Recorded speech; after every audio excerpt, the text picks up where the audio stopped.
highlight all things positive on and off the table. Tonight we have some special guests joining us from coast to coast, all the way from the state of Arizona, representing ArmSports Entertainment. Below me is Steve West.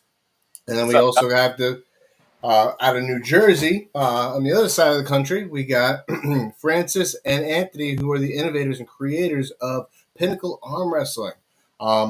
So I had the pleasure of meeting these gentlemen over different various events throughout my arm wrestling career.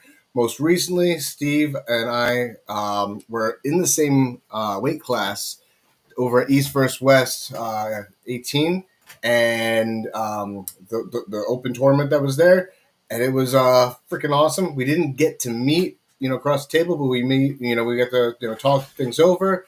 We'll talk a little bit about that later on tonight. But it was a pleasure meeting him. Anybody who part of the ArmSports Entertainment, big shout out to those guys. Have always been gracious to me. I love meeting them. Now, a little closer to home, though, we got, Anthony and Francis here. They're out of New Jersey. I've seen them at high-level events in New Jersey and New York and Pennsylvania, and have gotten to watch them compete. I've gotten to watch them help and assist in creating other events. And these guys live, breathe, eat arm wrestling, and it's an honor to have you guys on screen with me. Pleasure to meet you guys. Of course. Yeah, likewise. nice to meet you, Steve. Great to be here, Dan. Thanks so much for inviting us and for having us. Well, it's my absolute pleasure. All right, I'm excited to see where everything goes tonight, highlighting different things. First, I know Steve has a little bit of a time crunch, so he's got to be out of here. So we're going to jump right into it with you, Steve. Steve, where do you come from, and how did you find arm wrestling? All right. Well, I come from New Jersey originally, believe it or not, guys. So we used to be neighbors, right? I moved all around Jersey. I lived in a bunch of different cities, but I moved to Arizona. I moved to Phoenix my sophomore year of high school when I was 16. My father and my uncle are really what got me into arm wrestling. My uncle Simos is this little 5'8", 180-pound guy. I used to go to the bars and just beat heavyweights like it was nothing, And my dad, being 6'1", God rest his soul, when he was 6'1", 260 pounds, he was the only guy that could actually beat my uncle occasionally. So I would say the genetics from my father and then the technique, I'll call it right now, and we'll get into that, from my uncle, it just made me love the sport so much. So I was really always just a bar arm wrestler. I never really did competitions or anything else. It wasn't until my dad passed away in 2008 where my uncle found a tournament up north, only about 5-6 miles from my house up here, at the Roadrunner. And he said, "Hey, Steve, you need to do this in remembrance of your dad. Go there and do it." And at the time, I was about 220 pounds. And I said, "Okay, yeah, I'll go give it a whirl." I just thought it was going to be a bunch of guys like from the bar, that were going to be arm wrestling. I didn't realize that it was a true professional thing, other than what I used to watch on WAL. I didn't really think that there was a local thing going on. So when I went there, I placed with both arms, and it was in the amateur class, of course. Once I found out that there were AMs and pros. And then I had some pros calling me and saying, "Hey, come check out our circuit. Come train with us. We'd love to have you. You've got a real strong hand." And I'm a realtor full time, so I just didn't have the time at that moment to say, "Yeah, I'll go ahead and put the time and energy and resources into arm wrestling." It wasn't until June of 23. I'm sorry, June of 22. It was 3 years later. June of 22, a buddy of mine that was in the arm wrestling circuit called and said, "Hey, you need to just come over to my buddy Scott West's house and have a practice with us, just try it out." And I said, "Okay, fine, I'll show up." Well, my buddy didn't show up. So I got there, and I see Scott. It's this big 220-pound dude with 20-inch biceps. And I'm thinking, I've arm wrestled guys bigger than him before, no big deal. And we set up on the table, and I go to hit, and he stonewalls me. I couldn't move him. And I was like, "What is happening? This doesn't happen, And Sorcery, right? Sorcery. Yeah, and then I finally said, "What am I doing wrong here?" And he said, "You're doing everything wrong." And I tell people all the time, I'm not the type to put my feet in the water. I jump all the way in the pool, And at that moment, I said, "That's it. I need to figure out how to master this sport." Little did I know it was going to take so long, and I still have so much growth to come. So 3 years now down the road, I kind of was able to determine really good friends that love to practice arm wrestling and do backyard arm wrestling, and then people that wanted to take it to the next level or that already were. And at that point in time, I transitioned into hanging out with Tim Talmadge over at ArmSports Entertainment. You know, him, and so many different guys that are affiliated with them. You know, Joseph Moranto, obviously number 154-pound guy in the country. He's one of our teammates. Luis Ferreira, he's a 220, 242 guy, depending on the day or the week. And his left arm is just absolutely ridiculous, dude. I got so intrigued by the sport, I just really wanted to learn and grow with it. So the last 3 years, I've just been growing and growing, and I'm not stopping. Well, we're lucky to have somebody who has your enthusiasm. That's one of the things that I love about the sport, right? Having people with their whole heart in it, because that just shows how much this sport can grow. You know, people get excited about that type of personality at the sport, at the table, and you know the intensity, which I got to see it firsthand that you compete at, is unparalleled to anyone else that I've seen in a while. So I enjoyed it. So it definitely got me fired up. Um, so I know we talked about this a little bit before on screen. What's the name of the high school that you went to? I went to Pinnacle High School in Arizona. So the gentlemen that are on screen with me on the other side from Jersey, they started a company called Pinnacle Armwrestling. Now, I did not design this in any way or form. This isn't something that I sat there and was like, ooh, let me try to create. No, I actually just found this out today. Even though I had these guys scheduled weeks ago for this, I found this out today and I was like, all right. So there's some, continuity here. Let's find out, how did you guys come up? We're going to dive into a little bit of history about it, but Pinnacle Arm Wrestling. What came up with? What inspired that name? I want to say Francis is the one that came up with that name. It was maybe 3 years ago.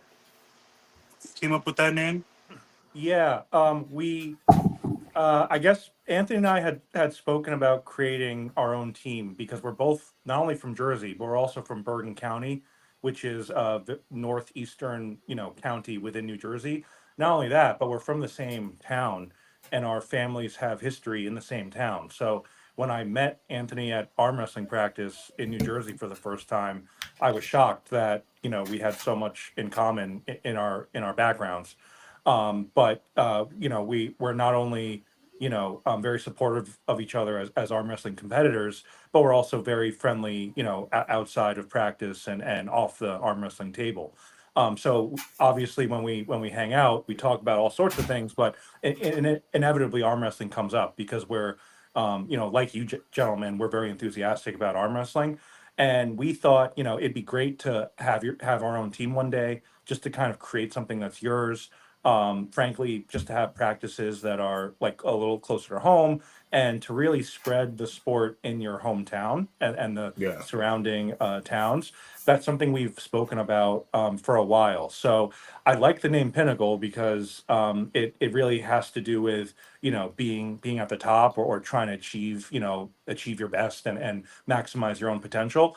But I love the pun that's in the name Pinnacle, namely pin. Like when you get a pin, that's a point in a Ah, match or in a tournament. So there's like a hidden sort of Easter egg pun in there.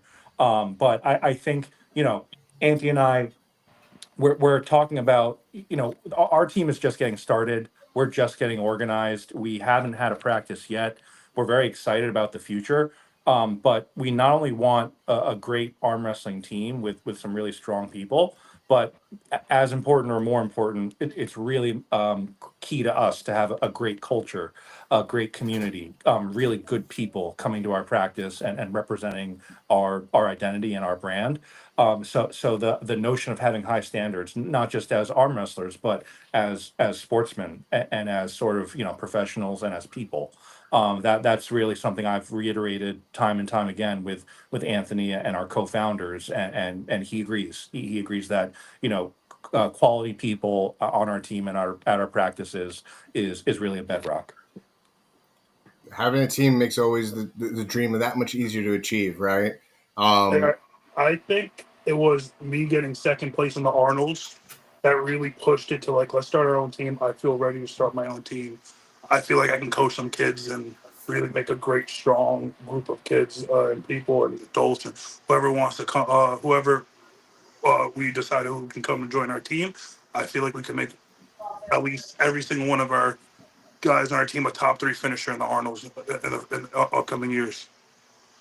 And Uh, and that's what's great about the sport. It's seeing yourself improve no matter where you start. And just having those gains, beating someone who used to beat you after like 6 months to a year, really incredible feeling. And you don't it's hard to see that in other sports. Like how much better can your 3-point jumper get if you're shooting hoops? Whereas arm wrestling, it's almost limitless, the potential, because you can always get stronger in different ways, and your technique can always get better. But make no mistake, as enthusiastic as I am about the sport, I'm still very much at the amateur level. I did recently compete at Dan's event, which I entered as an amateur, but I see the it ended shirt. up I love the shirt. yeah, the shirt, right? I love this shirt. But it ended up being a merged amateur pro class. So much to my surprise, I ended up going against some pros that day. But it was a great sort of baptism by fire. But that's sort of where I'm at. Anthony is really at a world class level, despite being only 22 years old. He's got incredible strength and power in that right hand. He's beaten Ryan Espy in a tournament match That's format, an epic um, win right there. This which is a which is major cap, incredible. feather in the cap. Incredible. And part of also why we wanted to create our own team is, it was really important for me and for Anthony, frankly, to give the man a platform, to really a spotlight, because he's the one who, I mean, look, I'll go as far as I can go. But Anthony's sort of natural size and ability, and the fact that he started young, the fact that he's gotten this good this quickly, he truly has a professional future. And part of having the team is, giving him that platform and that visibility so that he can compete at the highest level. I gotta say, Francis, that selflessness that you have is paramount, man. Like that's so amazing and it's incredible, and it's the reason why like people like Anthony, like myself, like all of us probably are in the sport. That commonality that the athletes have with each other, they just always support each other so much. And I know you said it's really important to you to have like good people on the team. I find it very difficult to find bad people in the sport. I know that there are the few Hmm. far between there, but it's so amazing. Like I said earlier, on Sundays, we have a dojo that all the kids go to, and I say kids, but like literally it's 16 to 60 years old, and there's Wow. probably 5 to 30 guys that show up, and That's I look at awesome. that as a great training experience to be able to teach as much as possible, give back, because I look at guys like Scott, who I mentioned earlier, who was my first coach when I was first getting into it, and as you said, you don't know how fast you're going to grow in the sport. Just in December last year, I had a match against Scott, not directly. It was at a tournament in Cave Creek, and I beat him for the first Wow. time. And he cried and gave me a hug, and I cried and gave him a hug, and it was just like It is emotional at that point when that kind of like win and victory happens. Like there's a lot of sentiment involved, right? yeah, and it Because makes he saw you at your very beginning, and now he's got the student has become greater than the master. That right there, you can't beat that. In any capacity. I think that that's one of the things, the camaraderie that comes with this sport and the teamwork. Like you guys are talking about the team, and about him being the having the experience in the sport. But guess what, Francis? Don't sell yourself short, because it takes organizational skills to highlight that individual. Because sometimes, myself, I'm lucky because I have experience being on screen. I have experience in building communities before I came into the sport of arm wrestling. So I kind of knew how to Hmm. leverage that. Hmm. And being in sales and being a corporate trainer, speaking to people was something that I actually thoroughly enjoy doing, and I'm proficient at already. There are some people who are excel even beyond my skill set with that, and it shows in what their passion is and where their passion lies and how they actually execute things. And I gotta say, there's room for us all to grow, right? There's room absolutely for us all to build up together. Your weaknesses complement my strengths and vice versa. Your strengths complement my weaknesses. And, it takes, like I mentioned before, it takes a village. Like, Steve can attest to this. With ArmSports Entertainment, you guys have a crew that are spread across multiple states, right? yeah. And yet you guys are killing it on the West Coast. But, putting yourself around people that care about you is the most important thing, because you want to see each other get better. And like you said earlier, man, your strengths may show other people's weaknesses and vice versa. When you lose against pros that you just experienced at that last tournament, Francis, that you're going to learn so much from that, and that's why when I see people get upset from a loss, I'm like, why would you get upset? It's now you found a weakness in yourself, and now you know where you have to go back to the drawing board, and you got to start working on that area, and then you get stronger that area. Maybe in 3 to 6 months you can match up with that guy again and you surprise him. Yeah, no, absolutely. And I think everyone has, their own journey too. And some people come in as naturals, other people, have areas where they can improve. But it's not how you start, it's how you finish. And one reason I love the sport, I discovered it in my 30s. I love that you can do it late, and you can do it early, you can do it young, you can do it middle age, but you can also, it's never too late to start. And it's Yep. one of the most inclusive sports there is because of how affordable it is. All you need is really a flat surface and two people, Right. but inclusive as to men and women, youth, the master's class, left hand, right hand, even people with disabilities. I love that. I've seen like what there are people who are deaf. There's a deaf division, deaf There's class, the or even like even guy amputees. Beast put the program on for the guy in the wheelchair. What's his name? Beast Oh, Mode did a Dustin. competition. Dustin, Dustin Homestead. super Yeah. super strong arm wrestler, super strong. Yeah. Yeah. And great energy. Real quick, guys. Speaking of people, that are different levels of competition and different styles of competition, we have Dan Plexman in the chat. What's up? He's a guy out of Canada. I think he is a international champ or international guy that does compete in the one of those classes. And then we got Paul Cruz in the chat and the Drew24. Thank you guys for tuning in. Really appreciate it. If you have any That's questions for awesome. any of these guys, please feel free to chime in. Well, Oh, I Andrew love Rivers, Paul too. Cruz. How can I forget that guy? Weak wrist I arm love wrestling Paul Cruz. represent. Paul Cruz is a very good buddy of mine. I love him to death. One of my Paul- favorite people Oh, to yeah. talk to. I met him and his wife at a couple different tournaments nationally, and Yep. it reminded me of home. We'll put it that way. Mm-hmm. Pretty He's incredible. a guy I really look up to in arm wrestling as far as Cruz. Really look up to him in arm wrestling. Hand is ridiculous. Yeah. Oh, my God. His hand is ungodly. I used But- to train with him and I'm not training with him. I mean, more like hang off of his arm while he just sat there and just like became a walking tree. But he's one of the nicest guys in the area. Nothing but love for that dude. I gotta say, he got stronger as he lost weight. It's Oh yeah, crazy as it sounds. I think he's 10 times stronger now than when he was at the super heavyweight division. without a doubt. I mean, he definitely found a good working recipe for that. And Dan, you dropped at least one weight class, right? I met you when you were more lean, but I think I saw an older photo or someone was telling me you used to pull like super heavyweight. But it's crazy because I think you kept all your strength and then some, but like Yeah, dropped like a weight class or two. So that's always scary when that happens when you parachute I into a weight class strong like that.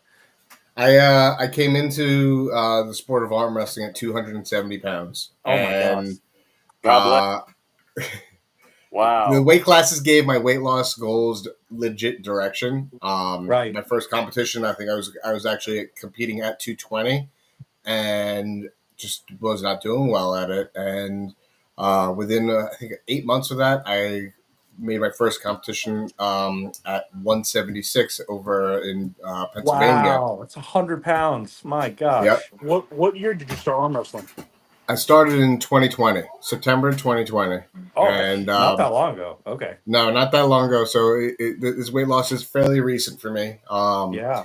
And, the sport of arm wrestling is what pretty much motivated it. I always say this sport saved my life because if I didn't have it, I probably wouldn't have had the motivation to do it. I mean, my son is what inspired me. So I didn't want to, I wanted to be, healthy, and I lost a lot of weight from, finding arm wrestling to start training for it.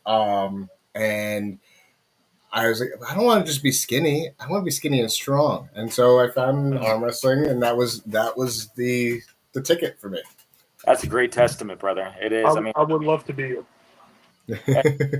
No You're matter too how much tall. weight I You're lose. too tall to be that kind of weight loss, man. Exactly. I'm 6'6", I think 330. I think the lightest I ever competed at, I was 285. was the lightest I ever competed at, and then I think I bulked up to 300 pounds, and I competed a nice 315. I want to say, That's great. Wow. not I got lean, just and 315. when you were going to tournaments and you were at the 220s, I assume we have the same type of story right here, because when I would go to Vegas, Nevada State, and I would match up with guys like Mason that are 6'4", cutting to 220, and then they're 235 at the table, and I'm like at 220, 5'10" in my boots, right? Um, I'm like, what am I doing here? There's no leverage, there's no nothing, and Yep. it did force me to go down. So then it was 209s, 198s, 187s. I went to Colorado State last year, 187s, and won Colorado State in the pro class. And then I was like, you know what? I think I could do more. I'm looking at my body fat percentage now that I'm getting healthier and healthier. Let's see what I could do at 176. And then I made 176 for Arizona State this year, and I won that. So it's like now I know this is where I need to be for sure. And I agree with you. I think that a lot of people, they get when you're unhealthy and then you get healthy, I should say. If you go from heavy to light, but you go from unhealthy to healthy, you get stronger every single time. Every time, without a doubt. My one of my secret recipes of maintaining and increasing the strength levels that I had, because I would say I would destroy strength wise myself from when I was heavier, right? Yeah. A weighted vest during every workout that I did. And Wow. whether it was doing, a stationary, standing arm workout, I was still wearing a weighted vest. And that really, I think, helped with core strength. When you have strong core strength, it does transfer. It does translate into the arms. Because what are your arms and legs attached to? They're attached to a core. Yeah. If this is not strong, doesn't matter how strong these are.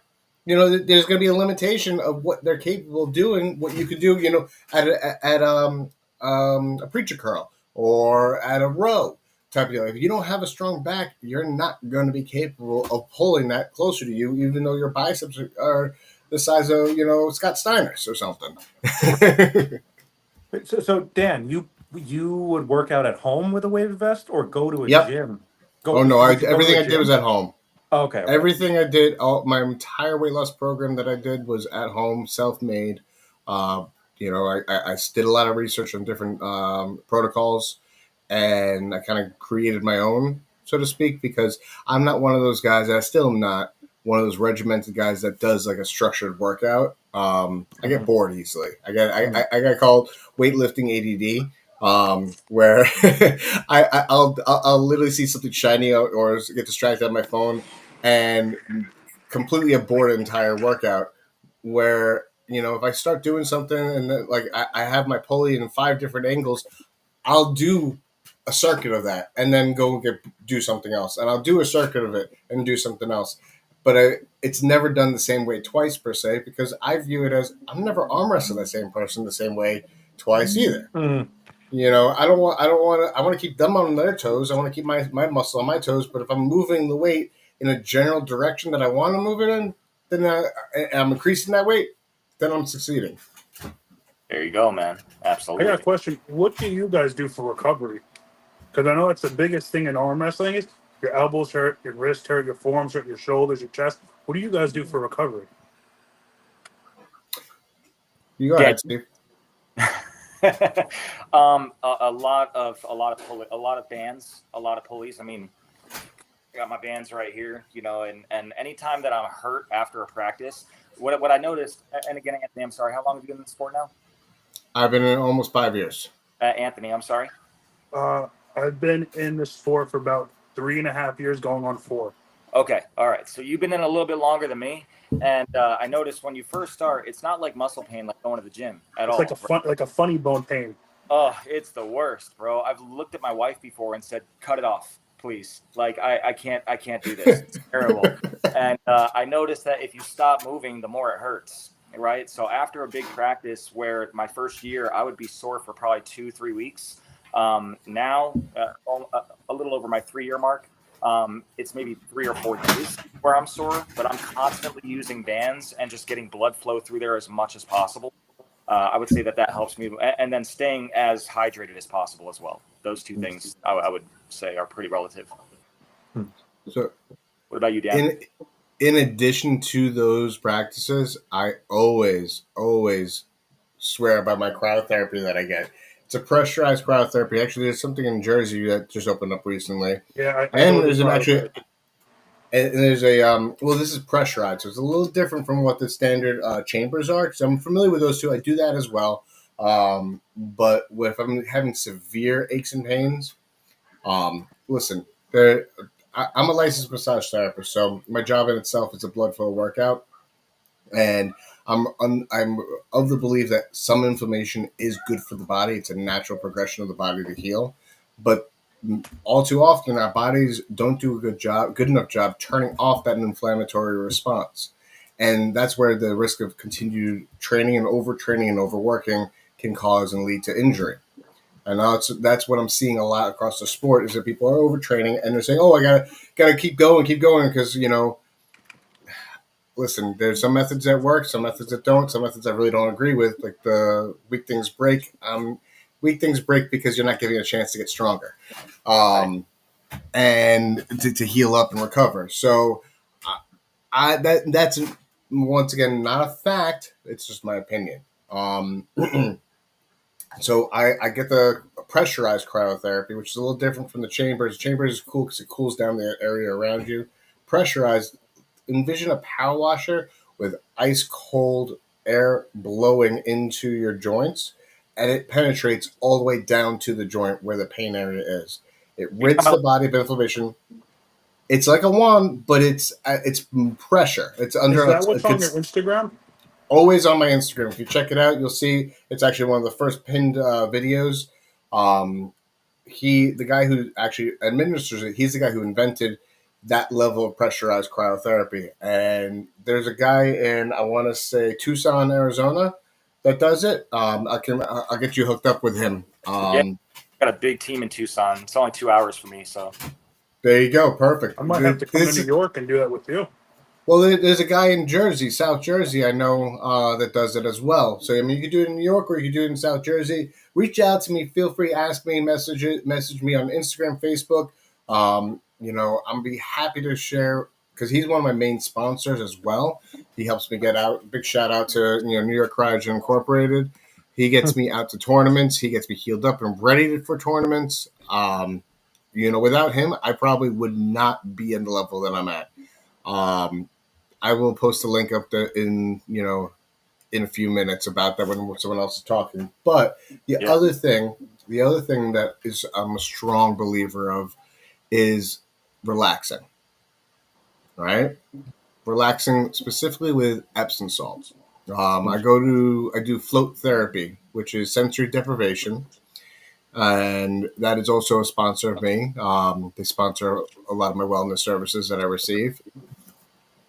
Pretty much essentially you're laying. I don't know if anyone's seen the movie Stranger or TV show Stranger Things.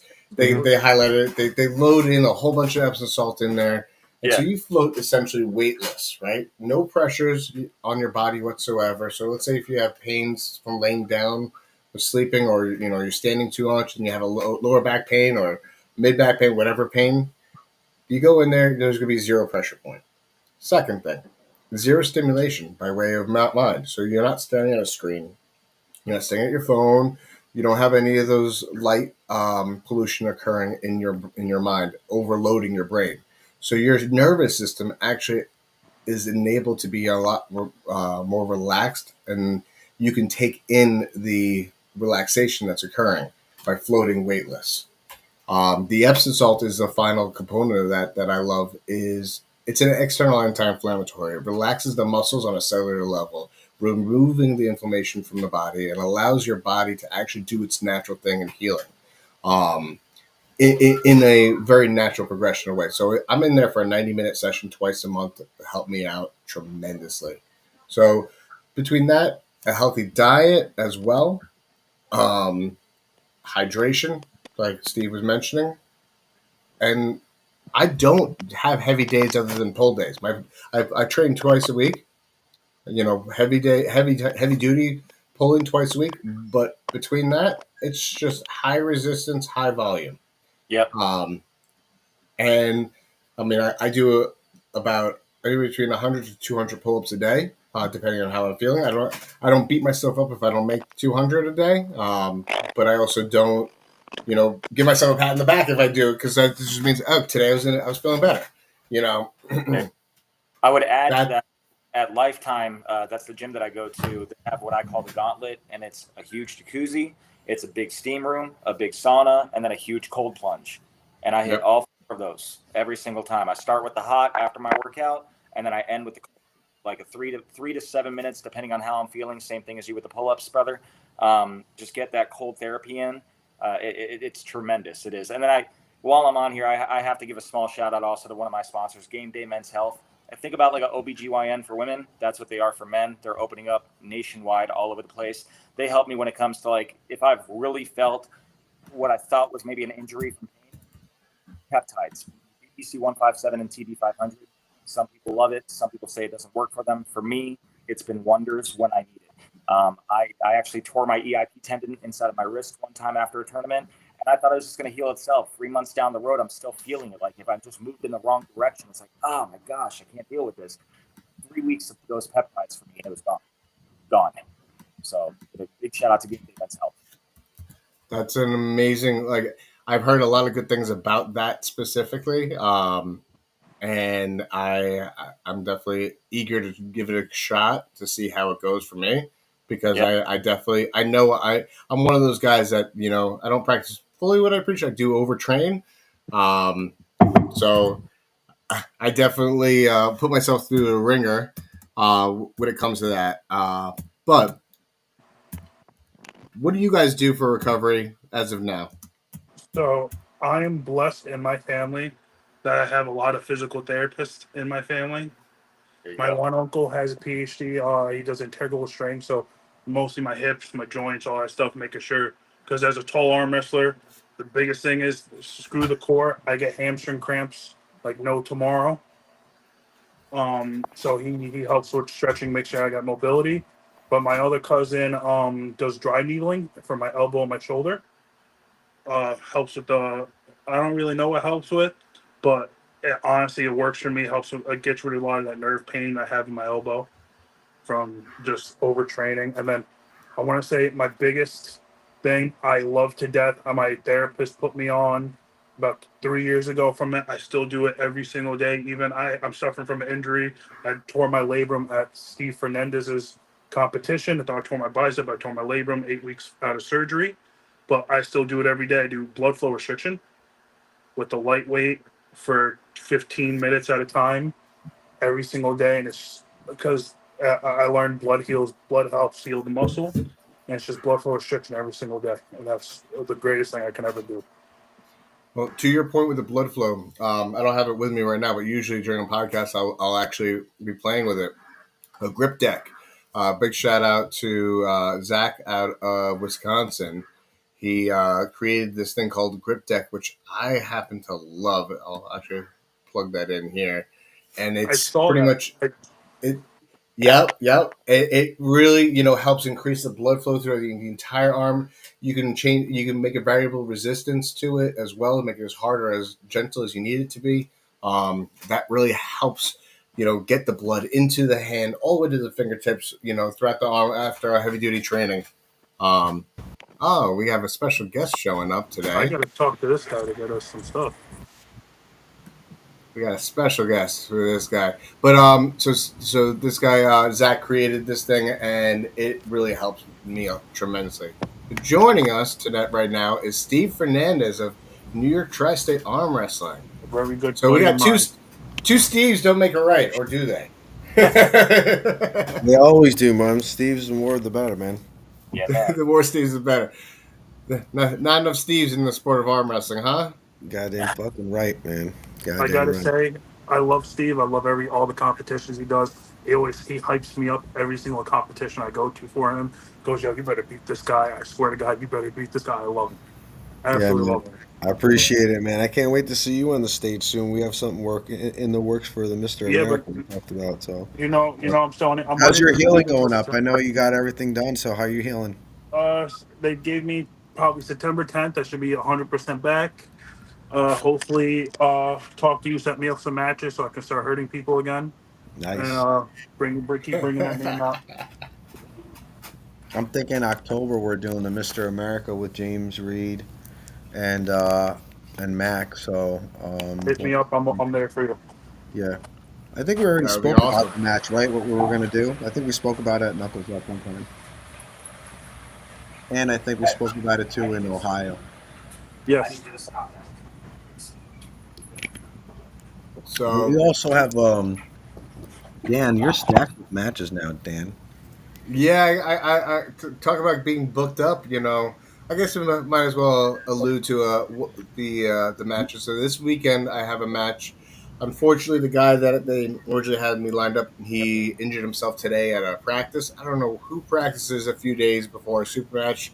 So, but they're scrambling to get me a replacement. But if they don't get me a replacement, it's quite all right. It just gives me another week of training because I Don't got something else disclose coming. anything yet. Don't disclose No, anything yet. We do I have have. matches set. We just can't disclose anything yet. Yeah, we can't disclose anything yet, but it just gives me another week of training for a battle that I've been itching for fresh. So I think fresh on fresh, it's a different story than what the last one was. But real quick before we continue with that, I just wanted to shout out. We got James Mason in the chat. What's up, buddy? Strong dude, Benji Mack, all the way from the West Coast. What's up, Benji? What's up, Ben?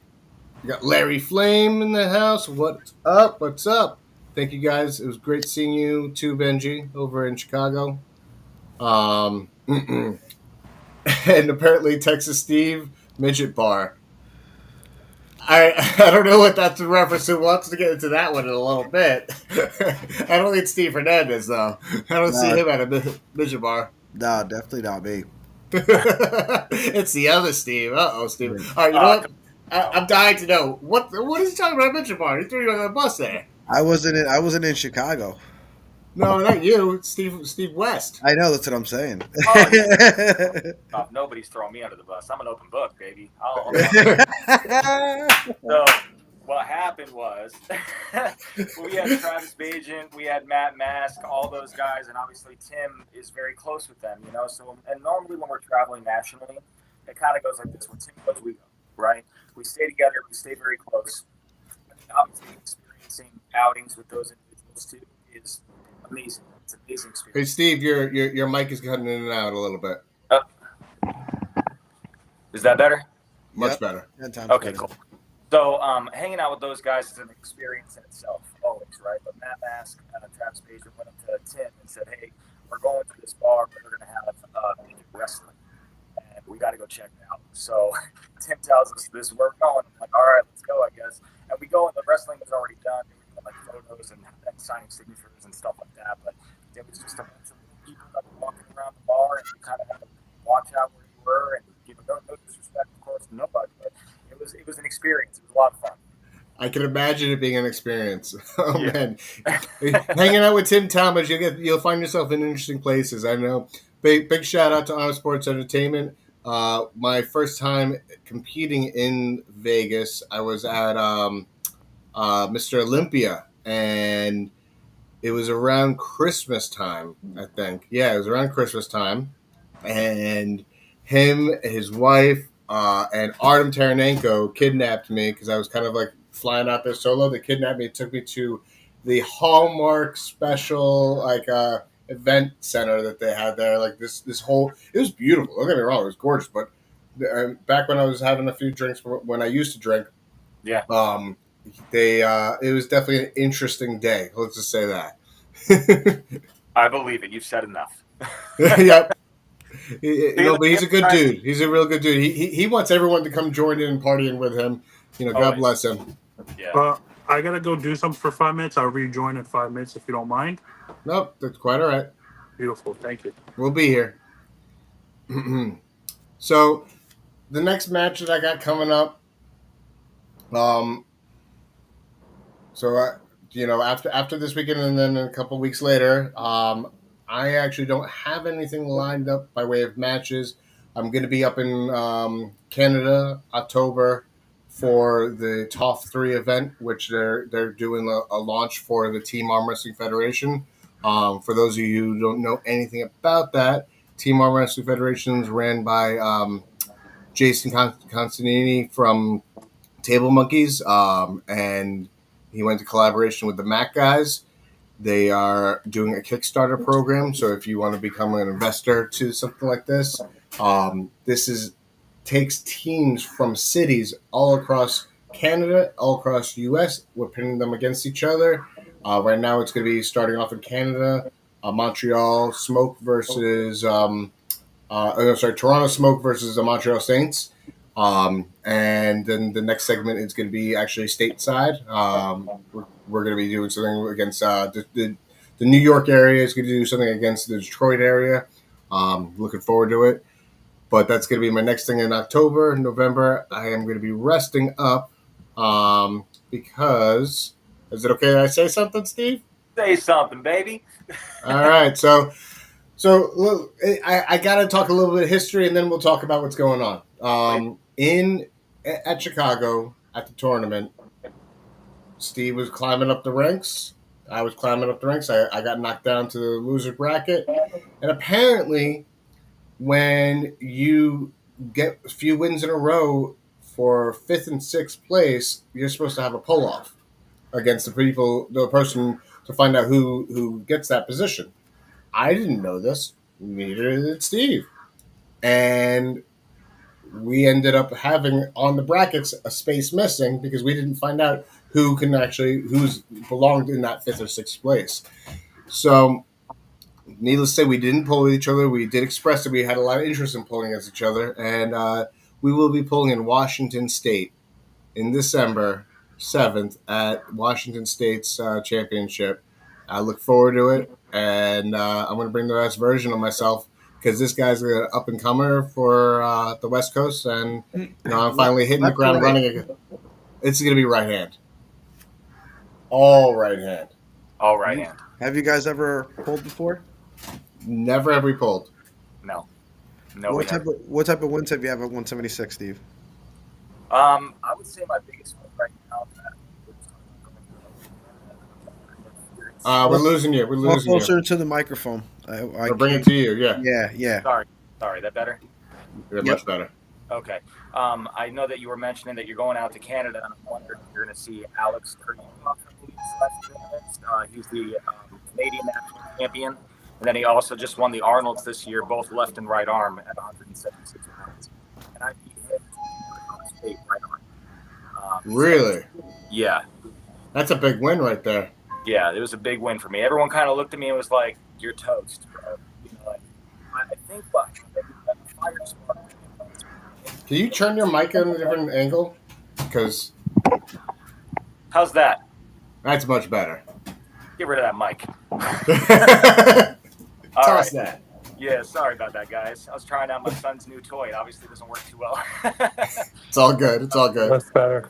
Yeah, at Arizona State, I got kind of discouraged with the fire. Just like not through because left arm, I came in and I was expecting to do my first matchup was against a guy who's local here that I normally do well up against him. Like, I don't think he's ever pinned me. And he let go, and I thought I flashed him, and I came back up, and I didn't call the pin, and I was in a precarious position, and I held on, and tried to go through. He had already got his cut in. I think your phone connection might be bad, Steve. Yeah, it might be. Are you on a laptop or a phone? I'm on a laptop. Okay, that was fine. Whatever you just did there, because you keep going. Yeah. It sounds like you're walking away from the computer and then coming back. You're walking away, coming back, walking away, coming back. Should I get off the computer and jump on the phone? Would that be easier? It might be easier if we can give that a shot. Yeah. Give me like 2 seconds. All right. Sorry about that. No, not at all, man. I'm sorry about that. We'll get back to it. Welcome back, Anthony. So, Dan, Welcome I have back, a question Anthony. for you, Dan. What made you what's get up? into arm wrestling? That's a fun question. So I found arm wrestling in a very interesting way. I was up at the New York State Renaissance Fair. Wow. And I was walking around with my family, and a buddy of mine who recognized me, he was like, "Hey, I think I remember you being good at arm wrestling at the cafeteria table in middle school." And I was like, "Who remembers this shit?" And he was like, I do, and I was like, "Okay, why are you bringing this up?" I was like, "Well, we got a professional arm wrestling table here, and I want to see how well you do." this is when I was a heavy dude, and I'd never, didn't know arm wrestling was a real thing like that. So I went ahead and was like, yeah, fuck it, let's throw my hat in. And I entered the tournament, ended up getting second place, no formal training. And I was like, oh, there's something to this sport. Then, as life would have it, got busy and didn't think twice about it. Didn't, pursue anything with it. And then COVID happened, and I got bored. And I remembered I liked the sport of arm wrestling. And I was watching during COVID. I was watching Game of Arms. I was watching. I didn't get. I still have yet to watch Pulling John, but I do want to watch it still. But I got really into the Game of Arms thing, and I started researching on Facebook, like, arm wrestling near me, and I got connected with a couple of different people, and got directed to go pull at a place called Eric's House by Mike Aiello, and found out Mike Aiello was a neighbor of mine, and then the rest is history. From there, I fell in love with the sport, fell in love with competing and competition and camaraderie with it. Awesome, brother. Can Love you to guys hear hear me that. better now? Oh, Oh much yes, better. Yes, definitely. night and Sorry day. about that. Good deal. So we leave off where you were. You said Arizona State. Yeah, so at Arizona State, a fire lit up off of me because I went and left. Long story short, I lost to a guy that I've never lost to before, and then I went 0-2 left arm. I literally went and put myself in solitude inside of my hotel room for like 15 minutes because I was like down on myself about it, and I came here to prove something at 176 pounds. To answer your question, Steve, it was my first tournament at 176. So I had done 187. I'd come down from 220. I went 220, 209, 198. 187s, and then this is my first tournament at 176. So to go 0-2, I started questioning, like, was all the prep worth it? Did I lose the weight the right way? Am I really not as strong as I thought it was at this weight class? Right. But then I just flipped the switch, came back into the room, and I told everyone, I said, be on notice, I'm not losing right arm. So I ran through everybody at Arizona State, including Alex, when everyone was telling me that Alex was just going to destroy everyone. And I was nervous about it for sure. He's a great guy, by the way, man. We follow each other on Instagram, and we got to after pull a little bit too. And it's funny how styles make matches because, Yep. as I told you guys, my teammate Joseph Moranto, number one in the U.S. at 154, his hook is just disgusting, bro. Like even my top roll can't pull out of it. It's sick. But Alex was able to pull out of it. So Alex tells me I had a harder time with you than I did with Joseph, and I'm like, yeah, it's like a weird love triangle, But Yep. That's it. it's That A B C. A can be B, B can be C, but C can't be A or something like that type yeah, of Rock, man. deal. paper, scissors. There Yeah, you go. essentially, There you essentially, go. it's what it is. Yeah. It is it's a weird geometrically non-sound triangle. It makes zero Yeah. sense whatsoever, but styles do make a match. Yeah, absolutely, And man. because of that, I've learned to become much more versatile at the table. I do have my go-to style, but I also have a new style that I've been working on and perfecting, and it rendered me a win against Sam Harris over at Keystones. Wow. I Nice. was surprised. It was funny when I caught him. I was surprised. I was like, "Oh shit, I'm in this." Yeah. It's the best feeling, man. Actually, and I'm sorry, I was wrong about saying that was my only one at 176 because we had Chicago. We had that tournament, and Yeah, I would, I would, I would like to mention Luke Polshner. Because he's in my eyes, he's a legend in the sport. He's been in it forever. He's a world-renowned ref. Very, very strong hook puller as well. And when I got there, everyone said this is going to be your hardest match. And outside the straps, I think I got something for him. In the straps, I still have a lot to learn. that's that's definitely I can attest to that. He wouldn't let me get into the strap at all, so I couldn't speak to that. But that's the only person I took losses to that day. Yeah. So I was coming in. I'm not making any excuses. That was my fifth. My fourth event in a row, Every week, nonstop. right? You were saying Yeah, four events in 4 weeks, type of deal. So monster stuff not there, man. not much time for recovery. Definitely something I'm probably not going to be doing again. I was just kind of like a litmus test to see what I could do with it within those parameters because I hadn't competed. I was kind of making up for lost time. My last competition was in March or earlier this year, so I just said, you know what, fuck it, let's throw caution to the wind a little bit and compete 5-5. Steve Fernandez is being the last event that I competed at. It was intense. Nice, Yeah. man. And Dan, do you walk at 176 or do you walk heavier or lighter? So I lately walk around about 183, 184, and I cut down to the 76, just an easy, quick water cut. Yep. Um, for the Chicago, I've never bulked up. That was the heaviest that I've been since I lost all the weight. It's that was definitely something that I was like, I'm not. This is not my wheelhouse. 187 is a stretch for me, but let's see what happens. Right. That's right. That tournament was 187. Yep. Yeah. I didn't have to cut for that one at all. But I'm like you, like I walk around 183, 185 now. But and I'm very, very, I'm super comfortable here. I Yep. don't, Same. I don't plan on going any lower until probably a week before a tournament. Just make that 176 really quick, and then bulk back up to hopefully 181, 182 before the tournament starts. Because my body Absolutely. retains water like crazy. I drink a lot of salt, in the liquid IVs and stuff like that, like 2 a day normally. So when I cut the salt out a week before a tournament and I water load, or I'm sorry, not a week before the tournament, but I'll water load with salt probably 2-3 days and then cut the salt out completely and then lower the water intake. It's really easy for my body to dilute. Yeah, it's really easy for my body to dilute the water and lose that weight. But then the second that I eat and start drinking water, my body holds on to it right away. Right away. Yeah. It soaks it up like a sponge. If you Yeah, do it the like a right proper sponge. way, that's what happens. Yeah, And you man. don't get sick. You don't get lethargic. You don't feel. I don't feel lethargic the next day. Like that's my game plan for this upcoming weekend. Exactly what you're talking about. I mean, I tack on because my weigh-ins are going to be on Friday. So I don't know who's I'm going to be facing. The guy who I was prepared for is not going to be available. So it's definitely going to be a wild card event for me, which I'm okay with. It's like a tournament. You don't know who's going to show up, type of Right. deal.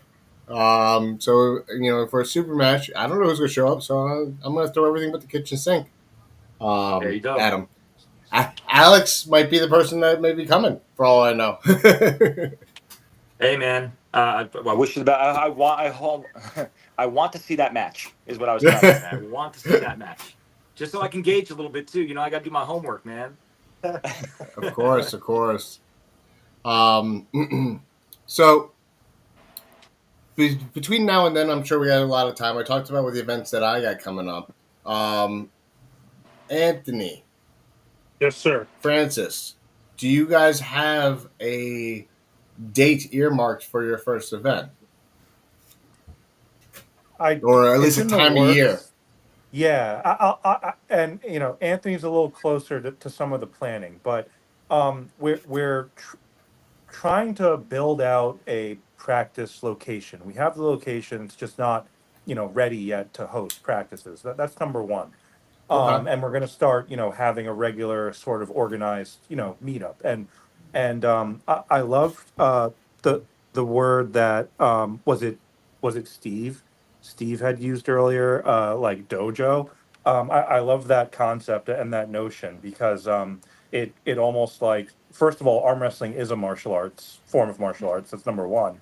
But number two, that kind of gives this sense of a certain sense of like seriousness and kind of like that level of like professionalism that we're trying to go for, and like sort of like a code, like a certain level of respect. But Anthony's been working on a location at a nice gym. I think it's in Bergen County, New Jersey, where we'd like to host our first tournament. And it'd be great to have a type of like celebrity super match involved. Maybe that will mean, nothing like East versus West, nothing crazy, but maybe flying in like a pro from Asia to go against, a pro who's local. And that's sort of the super match. But we build like a team tournament around that. So Anthony has been working on that, but that's really in our short term plan. We don't want to go overboard or stretch ourselves too thin. We're very new. We're just starting out. We still need to build like a reputation and the name, but those are our first two goals. Start having practices, and maybe by the end of this year or early next year, have this first tournament that hopefully will be successful. But There I you go. want to take on what Francis says. So I am working on a lot of stuff. I'm doing our jerseys right now. They're not even ready yet. If they were, we would, me and Francis be wearing them right now. But for competition wise, like, because Dan, you're a local guy like us, we're around the same area. I really want to focus. If we do bring competitions in, I want to focus on bringing local, like the local superstars that no one really knows their name, and bring them into the sport, having them give a super match, have them feel like I have a professional experience. Because there are so many strong guys that no one knows their name about, and they deserve a little spotlight here to actually prove themselves and really throw it out. Well, anything we can do to help, you reach out to me. I'd be happy to help out in any capacity. Recommendations, and things like that. I know we were talking a little bit about, you know, some other ideas and concepts, behind the scenes. So I'd be happy to help, make any suggestions that I've seen work. And I'm sure, that's one of the things about this community. While you're doing this in Jersey, I'm sure, and you're not far away. You're an hour and a half away from me. Um, it can only help. Only help give more opportunities and chances to help grow the sport and give people an opportunity. Because the thing about having events that I'm starting to see, I'm blessed because I have a really good open work schedule. I just recently got the schedule where I'm off Friday, Saturday, Sunday. So I can go to local events fairly easily. But not everyone has that same type of work schedule. Some people have a rotating schedule where they can't make it to an event they would want to go. Let's say they couldn't make it to my event, but they can make it to an event that you guys are hosting the following week, or the one that Steve might be Right. hosting. Down the road. Well, It's something that helps tremendously. Oh, yeah. we lost Well, Steve. Dan, we may take you up on that offer because I've seen the way you've organized the event. I went to your summer kickoff tournament in on Long Island. It was a great time. And we'd love to collaborate with other people because, Anthony and I are just two people. We've got other co-founders, Devin and Richard Sung, who are also helping out. But the bigger we want to go, the more help we're going to need. Either people we recruit, or we have to work with and partner with like you and kind of your group, Dan, and other folks. But we're definitely open to ideas, but we definitely have a vision, and we want to make it really successful and really just like enjoyable and fun. At the end of the day, this is like, yes, winning is great, competition's great, being in shape is great. At the end of the day, it's about enjoyment and fun, and having great memories and great experiences. So I'd really love a version of Winter Blast, but like the Jersey version of that, where it's like a big tournament, maybe a card with some celebrities and some real professionals, and really having like at least 100, maybe like 200 people just like drive down and have just a massive, tournament, like a barbecue Absolutely. situation with like hot dogs and burgers and other stuff. And like, Anthony and I, we're still supportive of local New Jersey arm wrestling teams like Beast Mode and the High Five and stuff like that. But we'd like to maybe do what the High Five and what Knuckles Up did, which was have events at a hotel, and that's what the Winter Blast folks do. Yeah, and that's what Because Steve Fernandez does too. Does that as well. right. So Because you can stay overnight, you've got the facilities, and you've got like a food and maybe a beverage situation that's all sort of one-stop shopping. It just makes it easier, and we have a good relationship with like, some of these places in New Jersey to make it all happen. So without a we doubt. very well, yeah. And Steve, if you're ever in Jersey visiting like family or whatever, like, love to have like you part of it too. And this is what the sport's about, and the awesome community, and we want to plug in and get started. Appreciate that, Francis. Yeah, absolutely. I was just out there for my sister's wedding, man. I was just Ah, gonna say okay. that. Yeah. I was just gonna say that. Yeah, we were talking about it. It was crazy, but no, you have the right idea, 100%. I mean, the best tournaments that I have ever gone to, whether it's East versus West or if it's at ASC, Arm Sports Entertainment, Arizona State was at a Crown Plaza Hotel out in Chandler. And Mm. to have it be a one-stop shop, to have everyone, because sometimes at Arizona State, we'll have like 14 states send people. And then I think one time we had 8 countrymen, also international guys come. So Yeah. it's a huge event, normally over 300 people that enter. And then Washington State, where me and Dan will be in December, I think last year had 450 entries. And when you have it at a Wow. hotel, yeah, when you have it at a hotel with food, with drinks, you hit the nail on the head, man. The tournament is fun, but the time afterwards It's and the the camaraderie and the experience, Oh relationships yeah. that the are whole built with overall those individuals, experience. that's what Yeah. everyone really goes for, you know? Yeah, the 100%. overall experience is what that's what's going to be attract. Like, listen, the sport itself is attractive to some, right? Right. But we don't want to just attract some. We want to attract everybody with our experience, and providing that is exactly what you guys are talking about. Real quick, I do want to, before we get too far ahead of it, there's a tournament that's coming up. Um, Twin, what is it? Yeah, Twin State Tournament of Terror. I believe it's up in, I want to say, New Hampshire or Vermont. Matt Bush just in the chat announced it, so I'm gonna put it up over here real quick. Oh, sweet. So Nice. if you guys pinned it, it's on Facebook. I pinned the location. Definitely check that out whenever anybody has a chance. Click on that link. Thank you, Matt, for sharing that. I'll make sure I post that up. I think I want to say it's in the end of July. So someone can confirm the date on that. Um, it's a New England tournament, which is awesome. And we got another guy from up in New England, Eric Fisk. What's up, man? We got Paul Stevens in the chat. What's Oh, up, Paul? Woodsville, New Hampshire. There we go. That's where it's at. That's So Wow. exciting. You know what? that's what this channel is for, is to highlight what everyone's doing in the sport, and everybody has the opportunity to benefit from it, right?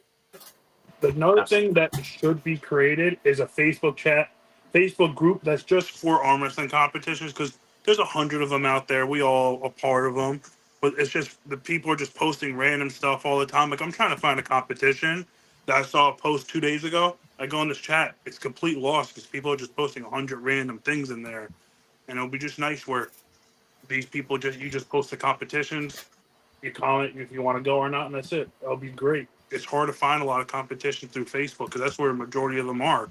To find them on Facebook, and it's you see it, and then the next day you want to go look for it, you can't really find it. You can't find. There's a site that I actually use fairly regularly because I find it hard to find, like you mentioned. Arm Fighter. I Arm love Fighter Arm Fighter. has, and you can look throughout the entire nation, and it really, because people, like, if you're a tournament director, you're running a tournament, you're running an event, super match event, you want to get eyes on it and put it in a centralized location. I'd say Arm Fighter is a huge tool for that. It helped me find what tournaments are happening on what dates. I know, also if you reach out to someone like Dave Shell, he keeps a strong I can track. reach out to Gordon, You Ryan know, Gordon. yeah. Well, Dave Shell is the one who has the spreadsheet and keeps track of it, and he'll tell you exactly where there's a tournament, when there is a tournament, and if you ask him to share it with you, he'll share you his list. He's got one all the way to the end of the year type of deal, and so I can kind of find out when I can have an event possibly. If I haven't planned one out already. I mean, I personally, I envy those who have the capabilities and the bandwidth to run more than one event a year. I only run one event a year, and it's exhausting. I, I Mhm. I like competing more. You know what I mean? I like being in the trenches more than I actually am running an event. As much as I like to, there's a lot that I do to go that goes into that. I start planning that come December. You know, to make Yeah. June the summer kickoff and the first weekend in June, last weekend in May, um, do well. I started off by planning, reaching out to sponsors, reaching out to, different entities to help me run it.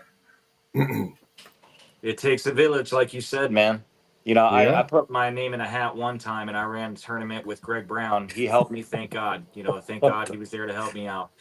Because we ran a tournament up here in the North Valley in Phoenix. And it was on December 9th, I want to say 2 years ago. We had some great super matches. There was only like 8 of them. You know, it was at this local bar. It's at like a big Irish pub that had plenty of room for people. We packed the whole place. I know the bar made a ton of money that day, but my goodness, was that exhausting. I'd rather pull in 4 classes, you know, Yeah. and not have to worry about refing, not have to worry about being a hype man. Not like I can't talk as well as you, Dan. I couldn't do it, man. It's tough. I gotta You know, say, oh, go ahead. I'm grateful for this guy Francis. He loves talking to people. He makes connections everywhere. Honestly, if I had to run a competition by myself, I would probably I'll probably start drinking again. Um, to I do run my local recreational basketball league, and that's already a pain in my butt for the youth kids. And having Francis just talking and communicating, he has very good relationships with KAF. I love that. He knows all you. He's very good friends with you, Dan. He's very good friends with Fernandez. For him, I think that's where he will highlight the most is organizing these events and talking to people and reaching out to people. I think that's his biggest skill in arm wrestling is he knows how to talk to people. That's great, Yeah, man. well, Awesome. yeah, and I think what's great about the sport is it's like it's beyond the actual arm wrestling. You can be a community leader, you can be an event organizer, you can be a mentor to someone, you can be a coach. I know Anthony not only has aspirations to be a true elite professional arm wrestler, world class, he also wants to be a great referee. So there's so much to learn, there's so much to teach and to share about the sport. That's why we all love it. That's why it's so international. And I love seeing it growing in India, growing in Korea and Japan, growing in parts of Europe, and obviously, Canada, South America, elsewhere, even like the Caribbean. So it's really fascinating seeing kind of, social media happen, East versus West happen, and kind of the impact that people like Devin and Levon and the big names are having on the next generation, because you'd like to think the sport is only getting more and more popular, even though a big part of it's still very much underground. But I think we're all mindful of the fact that, hey, like you go around telling people you're an arm wrestler, you're a ambassador of the sport, whether you like it or not. So try to put your best foot forward and make people curious about the sport, so that they maybe show up to practice one day, show up to a tournament one day, and then they catch the bug, and then the next thing they're on a podcast talking about the sport and with other guys who also love the sport, and just talking about all things awesome about arm wrestling. Yeah, man. You would never know that. Like, I can't. I was actually originally going to create a YouTube channel. To your point, I was never going to create a YouTube channel. I was just going to be a guy who competed and kept to myself type of deal. It wasn't until actually, where was it? What channel was it on? Was it on Aussie Arm Wrestlers? I think it was Aussie Arm Wrestler, or yeah, it was Aussie Arm Wrestler that did the Savage Search. I don't know if you guys have ever heard of that. So about, I want to say 4 years ago. So it was probably right before you guys came into the sport. 4 years ago, they did um, they did, they announced that Neil Pickup wanted to do a Savage Search of who's the best arm wrestler that they could bring on for Arm Wars, because they were trying to revitalize Arm Wars and bring more people out, type of deal. And so I was like, you know what? So many people, my teammates, were like, you got to give it a shot. You got to give it a shot. It's like, yeah, but I don't have a channel. I don't have any following. He goes, yeah, but you're killing it right now. You really should try it. And I was like, all right, you know what? Fine, I'll give it a shot. And so I created a channel, created this little intro video, which I felt like it was absolutely garbage, but it felt like it was recorded on a potato, and my son could have done a better job editing it. I mean, he probably could this day and age now. He's quite adaptive to this type of technology. I'm still feel like I'm chasing my tail, but he So I created it, and then I was like, you know what, I kind of like this. I like talking about something that I enjoy doing. This is kind of easy. It's kind of natural. This is kind of fun. Let's see where it goes. And then, actually, this is not my first podcast. I had another one called Wellness Reimagined. It was about highlighting all the different wellness services. So if you look on this channel and look back on on YouTube, in the history of it, you'll see there's about 15 episodes of me highlighting all the different wellness services that I participate in. So please feel free, review it, check it out, because it's one of the things that helped me, operate the level that I operate today, between Absolutely. acupuncture, massage therapy, CBD, cryotherapy, all of that I take advantage of. I'm actually, talking to providers of those things and getting the science and information about why and how that works. Um, and so then I kind of took a hiatus of that, and I fell in love with the idea of, hey, you know what? There's a podcast for all this negative drama shit that's on this planet. I don't like watching that anymore. Right. We need to fill the airwaves with some positivity. How can I do so?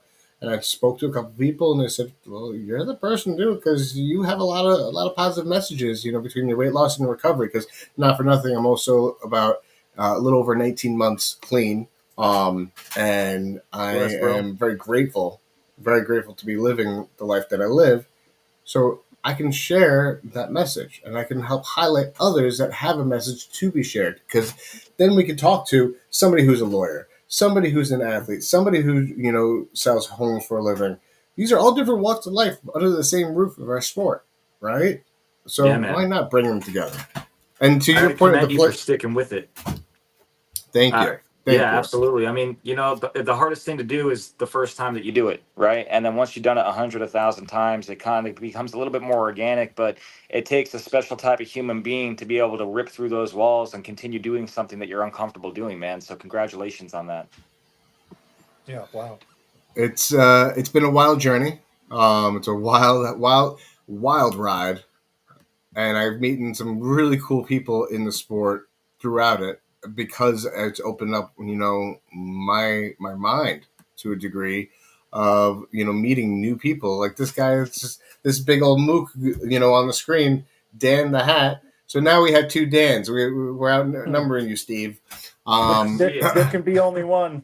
but having the opportunity to meet gentlemen like him, people who have passion and love for the sport, because of what I put out there, people find that to be something that they can take part of. They want to become invested into. And thanks to Dan, not for nothing, I have training equipment available to me that I never previously would have had I kept going the route that I was going. So I appreciate having someone like him in my life.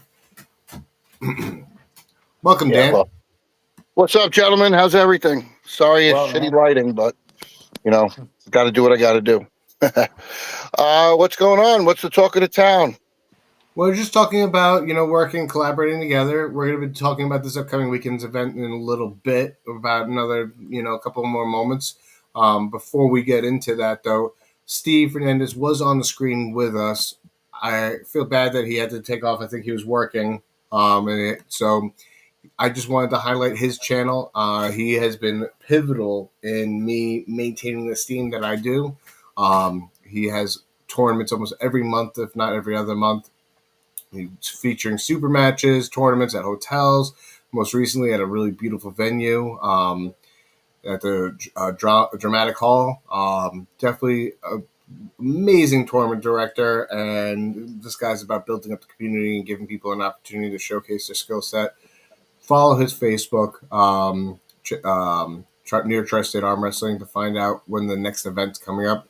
And, I got another event that I'm working with him, in the not so distant future. I'm not allowed to reveal any other information other than I am working with him, that I am excited to be a part of. Definitely another way to expose the sport. So I'm excited. That being said, so gentlemen that are on screen, I don't know if you know, but there's two big events that are happening this weekend. They're massive events, one of which is closer to home in New Jersey, Beast Mode is going to be having a super match event with a King of the Table, I believe, and Queen of the Table. King and Queen of the table. Yep. Yep, King and Queen of the Table, called Battle at Betty's. And this is this Saturday starting at 1 p.m. I think the doors are opening at 12 o'clock. I think that's what I heard. Yeah. So if you want to show up a little earlier, check it out. It's a $10 entry fee. These guys have a lot of energy. Speaking of energy in the sport, these guys have a lot of love for the sport. It definitely caters to the old school arm wrestling concept, in like a bar setting. Nothing wrong with that. Nothing wrong with that. But it's somebody who's clean. I prefer to steer clear of the temptations. But these guys have the best energy. They do have events at other locations, one of which is their training site that they have. Definitely check them out if you're in the area, in New Jersey. It's definitely gonna be a fun event. There's my boy Dan on the screen has a super match against another one of my boys, Zeph. So I had a hard time who to root for, but Zeph has been a little MIA. I'm kidding. He's been at work. He's a busy man. But I haven't seen Zeph in a while, so I'm thinking Dan's got some new tools up his sleeve that can possibly help him out against Zeph. But there's a whole card. If you check in the group chat, I'm actually going to put their names up here because Jesus kindly shared that right there. I don't know if you guys can see all that. But it's 7 of the matches that you can see. The first 7. Unfortunately, you can't see the next handful. There's a handful of matches that are happening. These guys are rock stars by way of energy. Yeah. There's a bunch of matches. Larry Flames is going to be there. Jesus is going to be there. All the Beast Mode. I'm sure Miguel Fernandez is going to be there. I don't know if he has a match, Miguel.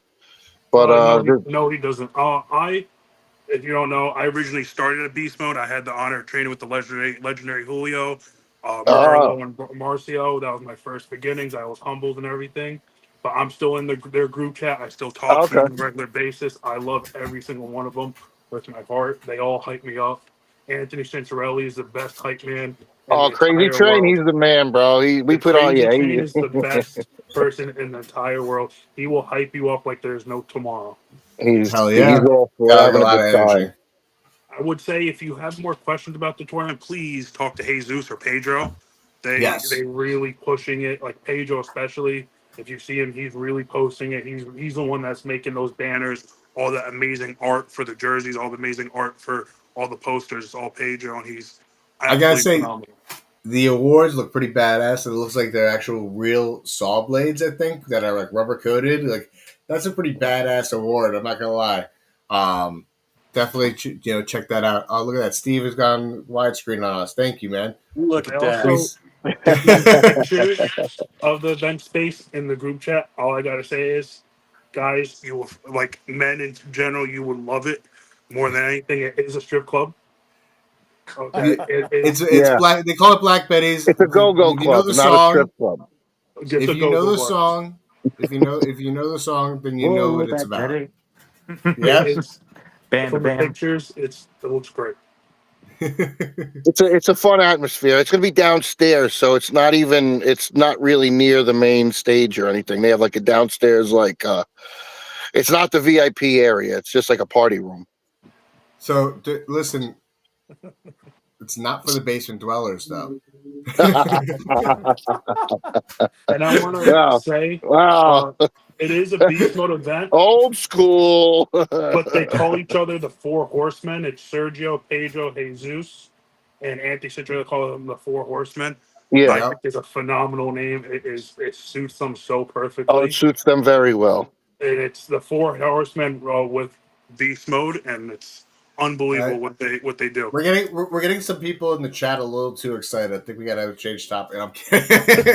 Yeah, well, because he's never seen any. That's why. They got to get some dollar bills. How's your wallet look? But definitely, check them out. I can't say enough good things about these guys. They are always supportive of almost every event in the New York tri-state area. They go to New Jersey, they go to Pennsylvania, they go to upstate New York. They go to Connecticut, they go to Massachusetts, they come out to Long Island. These guys are, exude support for the community. So let's give him some love. Let's show up, And if you're not going to be showing up to that, definitely check out the MAC Major Arm Wrestling Championship Challenger Series. It is going to feature 31 super matches. Whoa. Yep. Yes. So their first one, they actually broke a world record by having like Yes. 71 plus or 72 plus super 70, matches 71 in one event on two tables. on two tables, same day in one venue. And they did it in record time to the point where they needed to have a lunch break. They needed to pause because otherwise it would have been done too soon. with These with a guys keep lunch break and a king at the table. and a king of the table. Yep, exactly. I gotta say the It's Mac rules are the best rules in the world. Ready to go. No loading, nothing. I Yes, love they that more are. than anything. well. So to someone's point, Eric Fiss actually said something. Can we talk about getting rid of the words "ready go" because it being used as one word? How Mac goes is it close your thumbs, close your hands, Go. go. That's it. There's no word Yep. ready. Because nobody's ready at the fucking ready. Almost nobody's ready at the fucking ready. I don't know about you guys. No. But I'm speaking about nobody's fucking ready. And I've been doing this for 5 years almost, and I'm never ready at the ready. I find myself catching most times, but I'm ready when they say go. So if I hear, close, I feel more prepared for the match at the Mac setting. I think more styles should adopt that start because that start really does help, I think, provide the higher level of arm wrestling instead of slips or fouls or whatever it may be that slow down, tournaments. Um, so once again, 31 super matches at this upcoming weekend. And then afterwards, because they're afraid of it being too quick, we're going to have a no elimination tournament that's going to be open. Oh. Right and left, both classes open. So if you're looking for a tournament to test your might, that you're not going to be worried about going 0-2 and you're done, come check out this no elimination because you're going to pull everybody in your class. This is going to get you a lot of ready go experience. You'll get to gauge yourself against pros if you think you're almost there. You'll get to see how close you are to being there. It's a stamina game as well. For those of you who practice like me or Dan, I can't speak to the other gentleman on the screen, but we practice for 2 to 3 hours straight. So it's always a stamina game when it comes to practice. We're conditioned for that, and it excites the hell out of me to be a part of that level of competition. That sounds awesome, man. That Your sounds It match is a does. big match, man. You got a lot of Well, implication. so unfortunately, this weekend's match is going to have a last minute change up. I don't know if you heard What? that earlier, Dan. No, what So happened? the gentleman that was going up against me, he injured himself out of practice today. Oh, Yeah, about 15 minutes before the start of the show, I got a message from him telling me that, and so they're God bless Ian and JJ. They are scrambling to try to find a replacement, and I guess when the show's over, I will find out what they found out. I think they have a couple people, in the works. I'll throw Alex's name into the hat. That I don't care who I face. Dan knows Yeah. this, and anybody who's seen me compete, I don't care who's across the table for me. If I can make Yeah. it work, and if my life schedule will allow for it, I'll be there. if you have Styles an make arm, matches Dan too, will pull brother. it. Styles make matches, and I'll tell you something. If you get Alex, just give me a call. I may have a little bit of insider trading Oh, you information better for you. believe! You better believe you're getting a phone call. You better believe I am no stranger to reaching out for help, man. My That's man. one thing that I learned in recovery is that I cannot do this alone. And guess what? We don't have to do this sport alone, and that's the beauty of this sport. Like I can reach out to Devin, and I can reach out to one of the gentlemen on the screen. Hey, I got a matchup against this guy. This is what I'm thinking, but tell me, should I switch up my game plan? What's your opinion? And I'll reach out to 5, 6, 7 high level pros that Yeah. have analyzed matches and helped me out previously, and they're like, "Yeah, you got the right game plan, but make sure you have this plan as well." Oh, I didn't even think about that. Okay, and so that's one of the things that I want to soak up and still be a sponge. While I'm at a pro level, I'm still somewhat new in the sport. I'm no veteran in the sport. I don't know everything there is to know on how to execute. So I'm You're eager to 100% learn right. it all.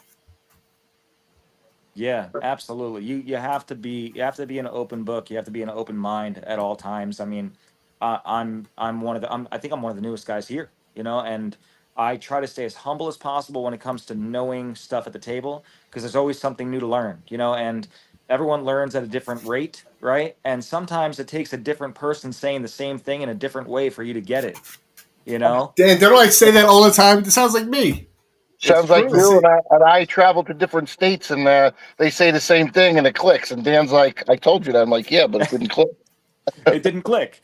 Yeah, I mean, it's great. Like Tim is in my ear all the time, right? But then I go and I meet Mindaugas, and Mindaugas doesn't give away a lot of tools. He keeps a lot of it very, very close to him, of course, and that's why he's the greatest right now.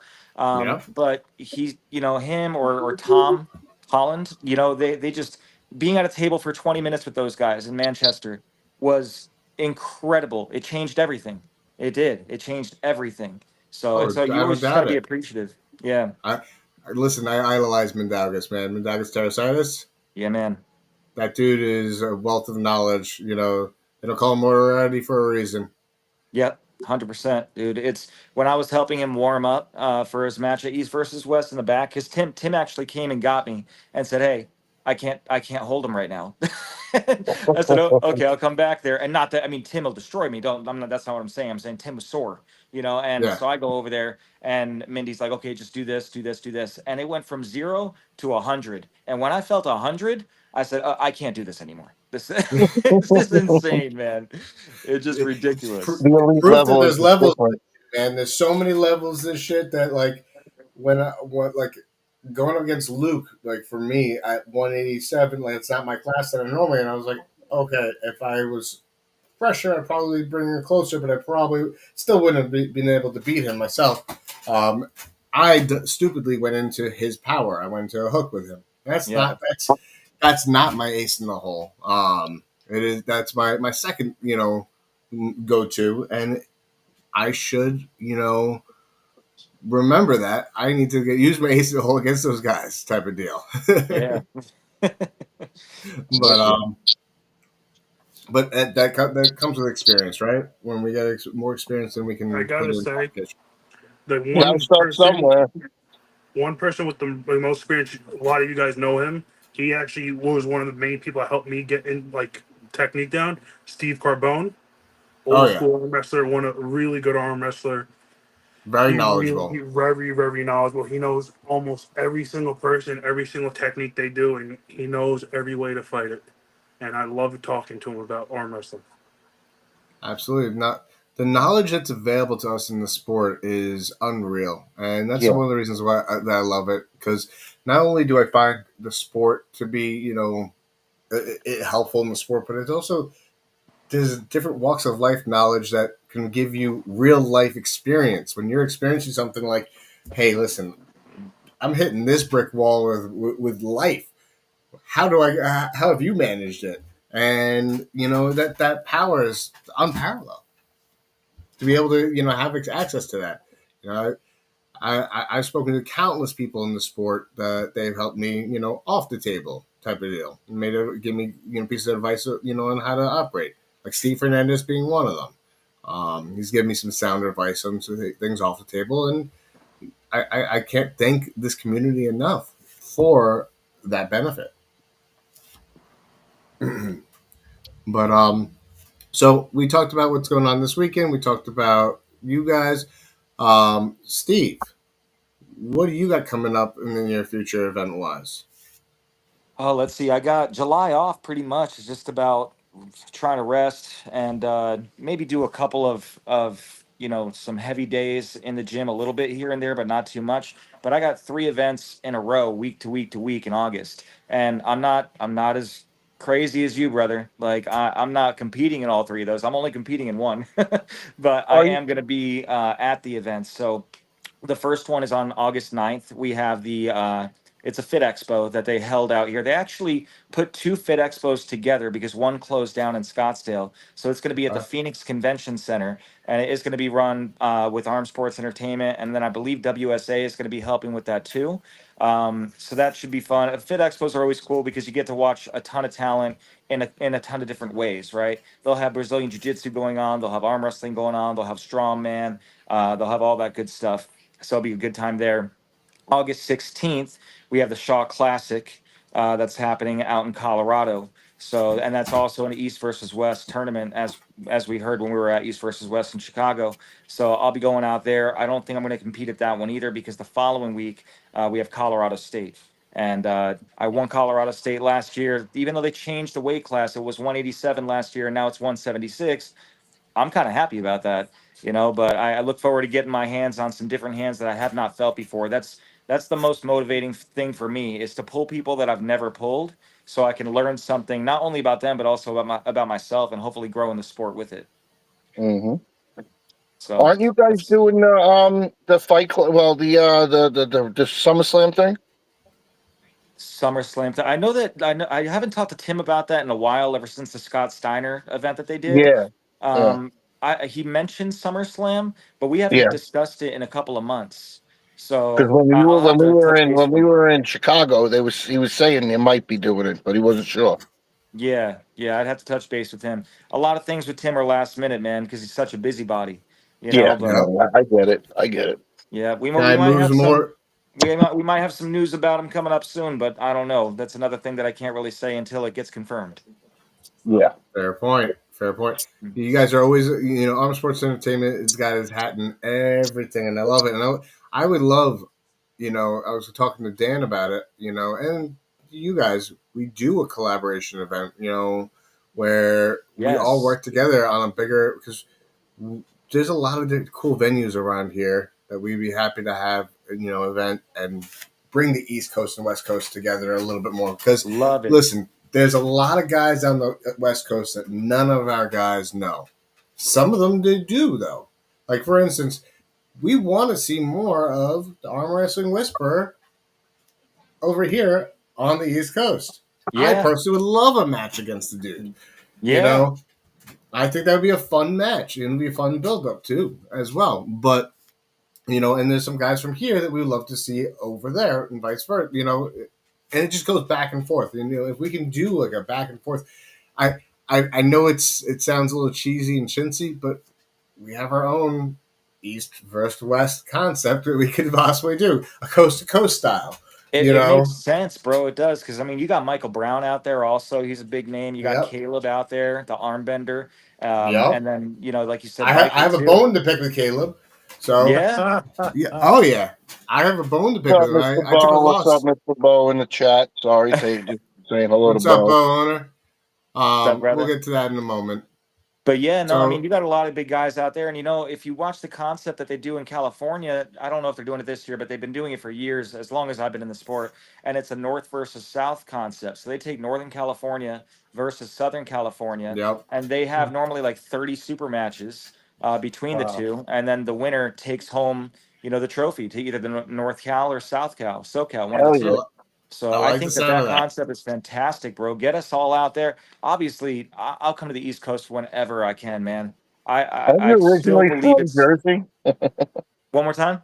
Aren't you originally from Jersey? Yes, sir. Yes, sir. Best I Yeah. state in am. the world.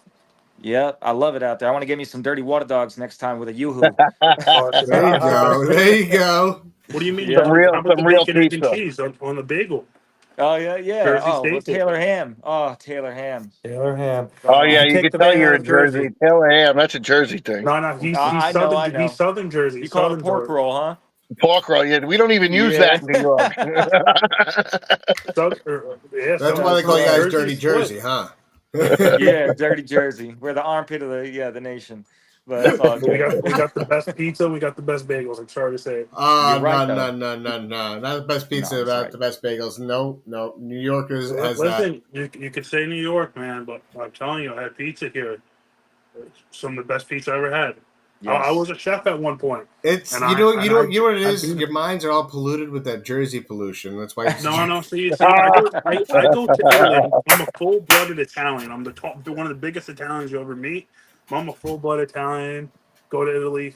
I know what real Italian pizza tastes like. Closest I ever got to was a place in Jersey.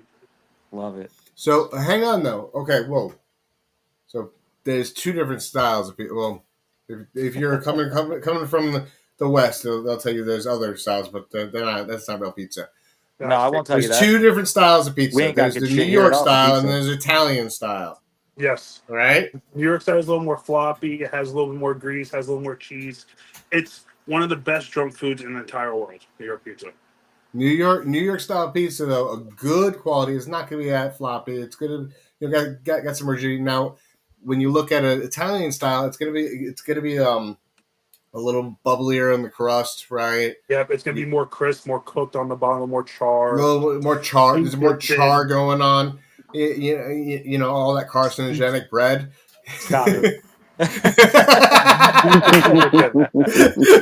But then the most popular, I want to say the most popular topping in Italy is they call it American style, which they put French fries on the pizza. I'm like, that's definitely not American style at all. No You way. guys are getting that completely wrong. Wow. That's amazing. That's hysterical. Oh man. Yeah, man, we'll have to get together and collab that for sure. I would love for the team to come down, try to get some California guys, some Colorado guys, some Washington guys, whatever, and just all of us head over and have a big collab. That'd be amazing. I think that would be a have lot an of fun. opportunity. If you do for next year, my dad runs an Italian American festival in Fort Lee, where we're from. 5 days long in August. We're gonna be their Pinnacle next year if Francis agrees to it. Yeah. 5 days of straight arm wrestling. My arms will be dead. But I'm looking forward to. I know Dan. I definitely want you to come. Bring your guys there. We'll compete. We'll we have contracts. Like we have a nice lawyer that can make contracts so people won't sue us.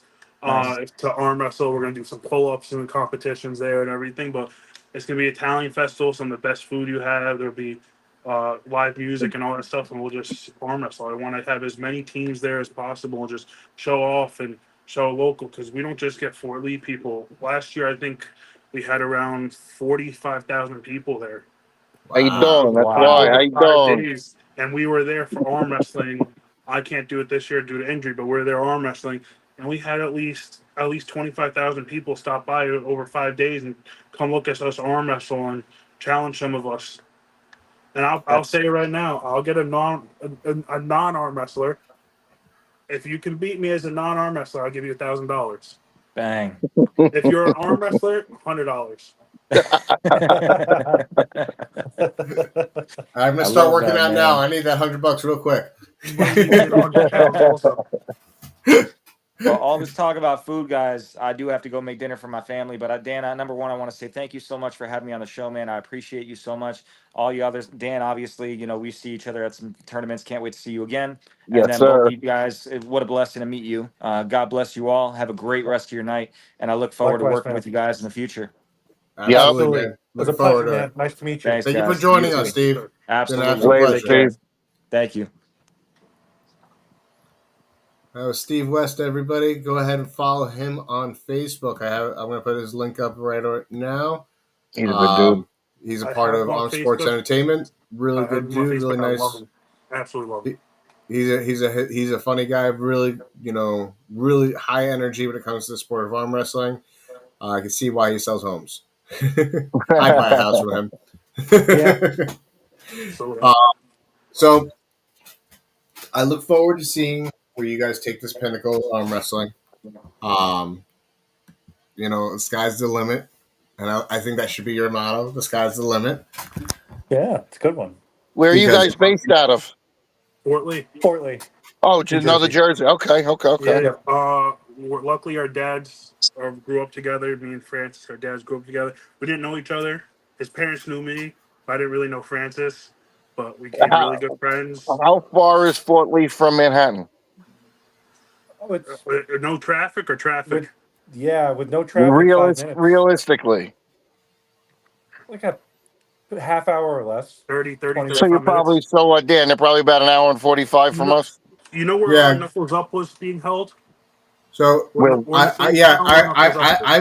I've been there to Fort Lee before, and it actually for me about an hour and 20 minutes on average on the trips that I've been to.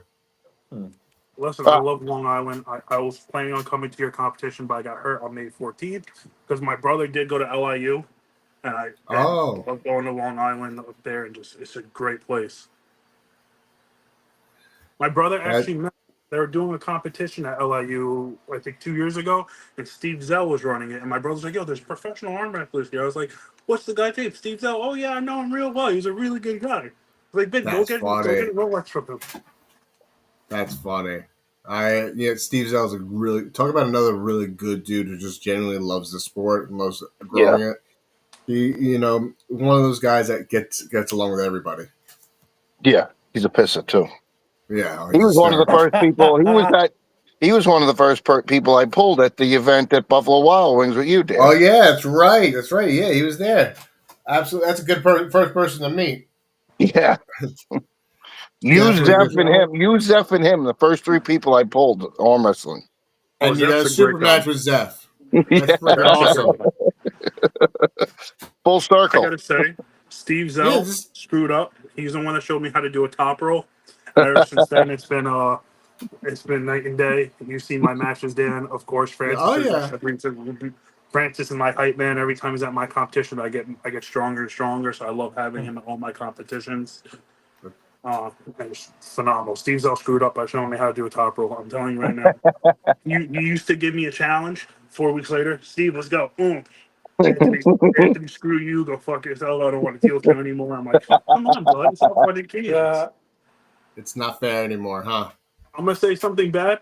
The first person I ever pulled was Marcio Barboza. Get out of here. That Oh was my just I god. got so terrified. I pulled him because I just went to practice. I started with beast mode. Julio was my coach for 2 years. Honestly, the best coach I ever had. But Amazing puller. Marcio was the first. The second person I ever pulled was Jason Merlo. So I really had Oh, a great start. oh yeah, Jason that's who? a Merlot. Merlo. I really had a great start in That's the a sport. lot. That's a lot of talent right there Yeah. in your first couple of rounds. It, Jeez. it took me about a year just to be the perfect training partner for Merlo, just to get my wrist strong enough, just to hold him. His wrist and hand is one of the strongest I've ever Unreal. seen. I gotta say, he is probably my favorite arm wrestler. I love him. He's one of I my trained favorites with too. him. And he's so humble and he's so nice to talk to. Just never Such a ask nice him. dude. Just never ask him how do you get strong on arm wrestling because he'll give you the same answer as everybody else. I go fishing. Yep. Oh, fi- Bass curls for days. Bass curls for days. The guy's a fisherman, and like he just fishes, and I think that's actually where he gets his strength. He's a holding that rod. That's his profession, right? Uh, he also makes fishing rods, which are beautiful pieces. If you go on his Instagram, he makes them. He does beautiful designs on them. I told him I was like, one of these days I got to get a fishing rod from you. It's just gorgeous. One of these days I gotta get him on the show. Oh, he's great, but he is a big family man, so I know he's tough to talk to. Like I reached out to him. He told me when we first started our first practice, he would love to come. I was like, good. I need someone to have fun with. and look at Jesus just said the first person he pulled was you, Big Oh yeah, Anthony. oh yeah.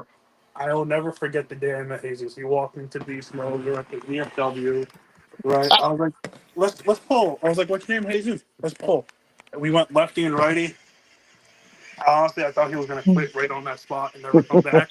But he came back the next Thursday. He came back the next Thursday. I just love Jesus and all the energy he brought into the sport because he'll go, hey, do I feel any stronger this week? I'm like, no, just and I love him. He's such a strong arm wrestler. He doesn't look like it, but he's strong. His Yeah. left is strong. His left is strong as shit. He knows it. Yep. I Yep. His flash pinned right his left. I is flashed the right. first. His right's good. Did not. You see, the problem is, he wanted me to go left. I flash pinned his left the first time I ever met him, and it was I'm like, yeah, it's all love, bud, all love. So Yeah, earlier, Steve was still on the show. I meant to actually mention a hi to Bo because I know Bo was in our weight class. I didn't get an opportunity to pull with him in Chicago, but Bo had a very amazing performance. Big shout out to Bo. 187, absolute monster. Took on a very very strong Bob Brown, technical Bob Brown, and he showed how much power he's got available to him. Whew.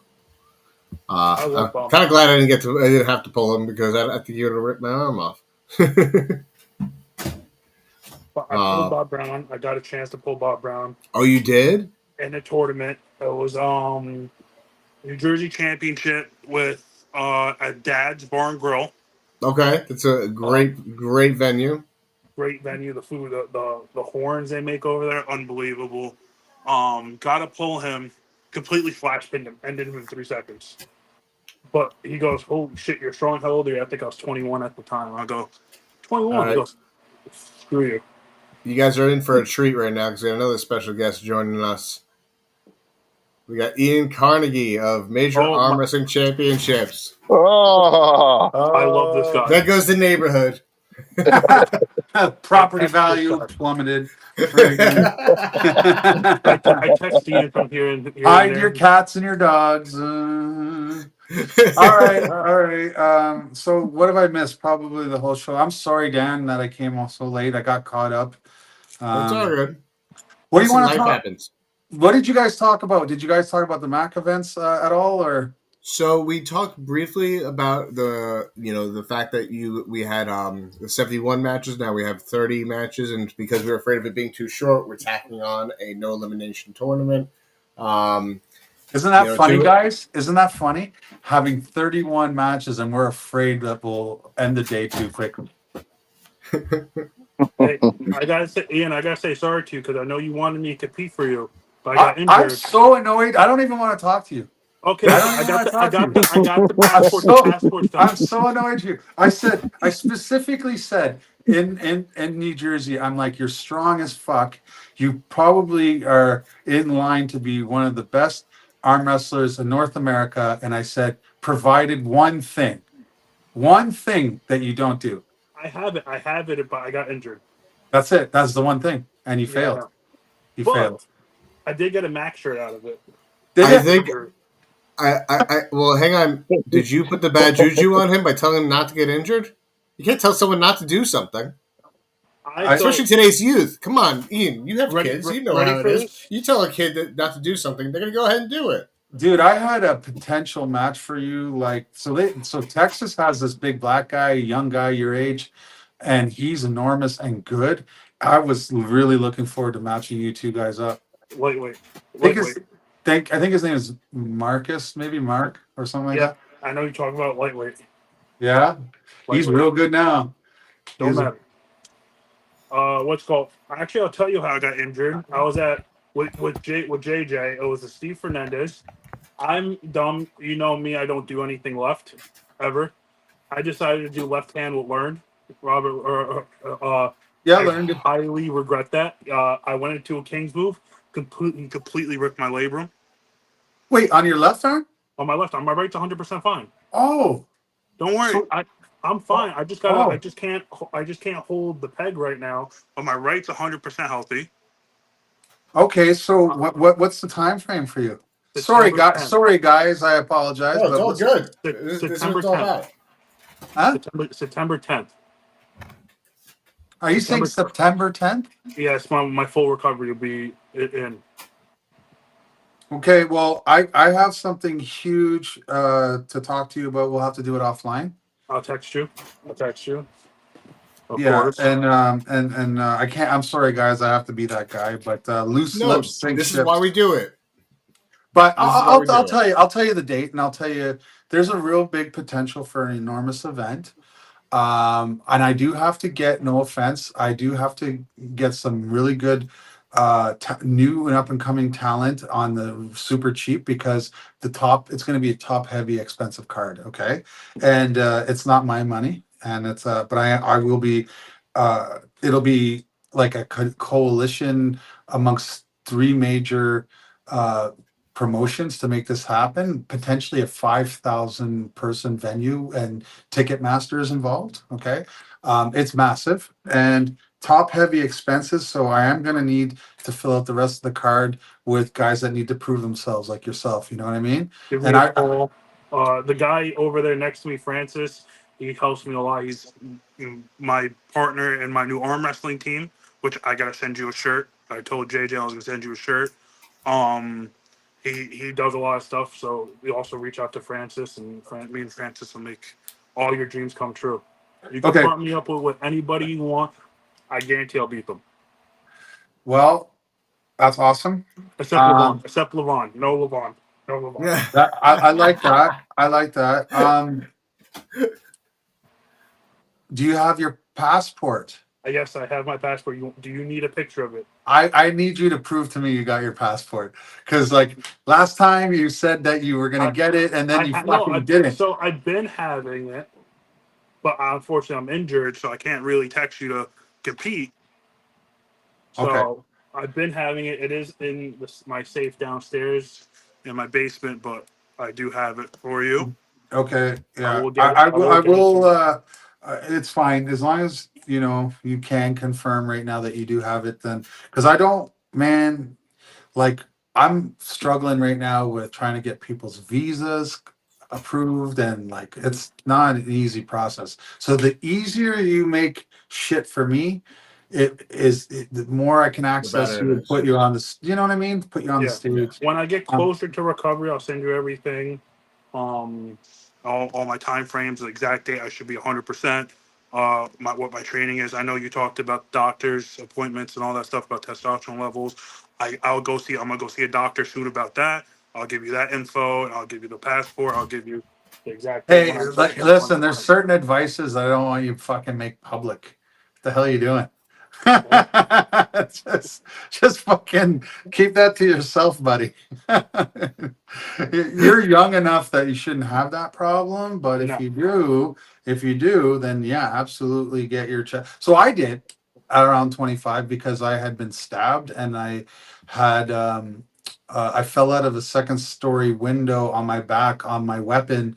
I was a soldier at the time, and I was a C9 gunner, which is in America, I think they call it the saw, right? So I had it slung, and I was climbing up a grappling hook thing, and I just assumed because the army is always about training safety, I thought there was be some sort of handle at the ledge, and there wasn't, and it was just like stainless steel, like a table, and I just fucking and fell 2 stories, and I ended up herniating my discs Oh and my having God.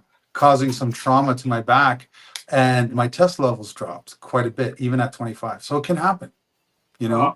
I am very public about this. I have something called Superman syndrome.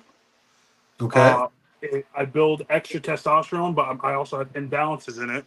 So sometimes it'll be a little bit lower, sometimes it'll be extremely high. You can look it up. It gives me extraordinary strength, but it gives me zero muscle tone. That's why you look at me, you don't see the biggest and strongest arm wrestler, but I got the strength to prove it. Buddy, I'm the same way, dude. Look at this. It's small. I know it's Listen, getting that thing looks smaller. like it's about me. Like I can live inside that though. Either Yeah, one of us. and listen, this is almost 3 years of not training. Like, okay, I don't know. I like to think that I have something like Superman syndrome. That's Yeah, your inside was strong. When I I pulled you, would. your inside was strong as hell. I well, wish I my really condition was appreciate that. as coolly named as yours. Mine's called subclavian steel syndrome. It's literally this arm steals the blood supply from this arm, so therefore the size discrepancy is a Uh, pretty dramatic one. But still, it's not. It doesn't sound as cool as yours. I'll show I you. want to be called This is. Superman. I got a size It'll be like discrepancy also. Hellboy syndrome. no, And I do. I but have Hellboy syndrome right honestly, now. Andrew, like honestly, like you were well ahead of me, and I'm super proud of you to be that way because there was a time I was a bad man on the table, but like I can't be if I'm not training. And the sport passed me. Yeah, you have to be active. Do You you are get what one I of the. mean? You give me the best advice. I text you here and there, and you give me the best advice for arm wrestling. Like I still take this now, even though I'm in recovery from surgery. treat yourself. You're a professional athlete now. Treat yourself like a professional athlete. You have to eat. You have to train right. I do that every single day. Even though I'm gaining weight because I'm not as active anymore, I'm still eating whole foods, all these whole vegetables and everything. I took when I heard that you got injured, I took that hard. I was like, "Fuck," because I I had remember. I remember when you heard about that. You were upset. I You was were upset noticeable. because I really, really feel like you have the potential to be the best in North America. Like, I do. I, I mean, You have the you're young tools. enough. He has every tool. Mm-hmm. He will grind. I'll tell you another secret that you might not like, but it's the absolute truth, and I want you to take this in. The faster you can get rid of your ego, the better you will be. Now, yeah, you can use your ego to get yourself to train and to fight in the prep work. But what I really mean is when you're at the table, don't worry about anything else other than the mission in front of you. Don't worry about what it means if you lose. Don't worry about what it means if you win. Just execute what you're trying to do, and the results will take care of themselves. And if you lose, let it go. Learn from it. It's losing is super beneficial in arm wrestling more than any other sport. I think the losses teach you so much. Okay, embrace those. Like Devin is so strange. If you look at Devin, like he will murder you for a win, right?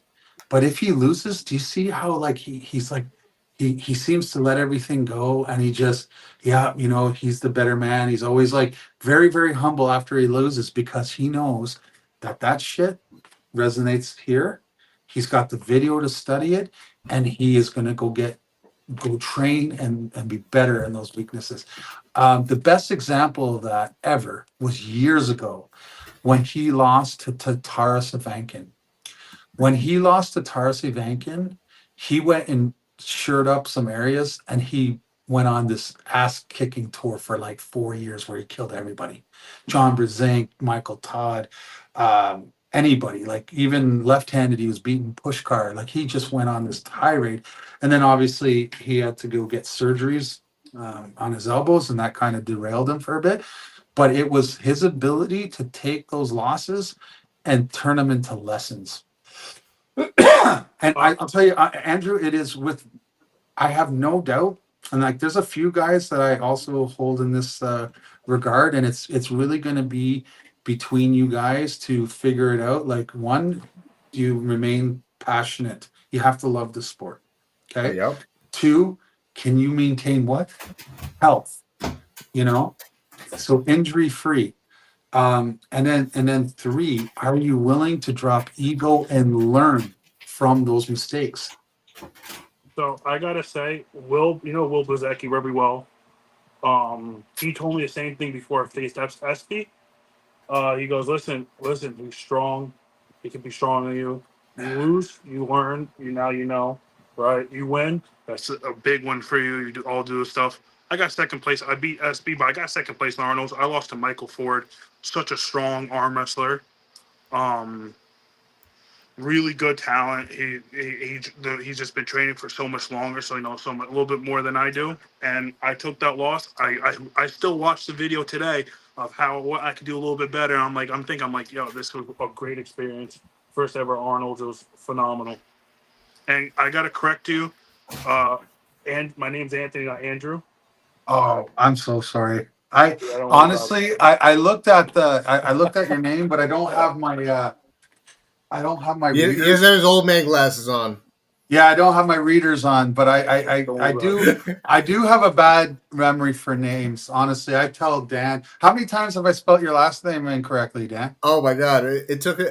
I've known the man for 7-8 months, like consecutively in communication, and I think this month is the first one he's spelling my last name correctly. First time spelled it right this month.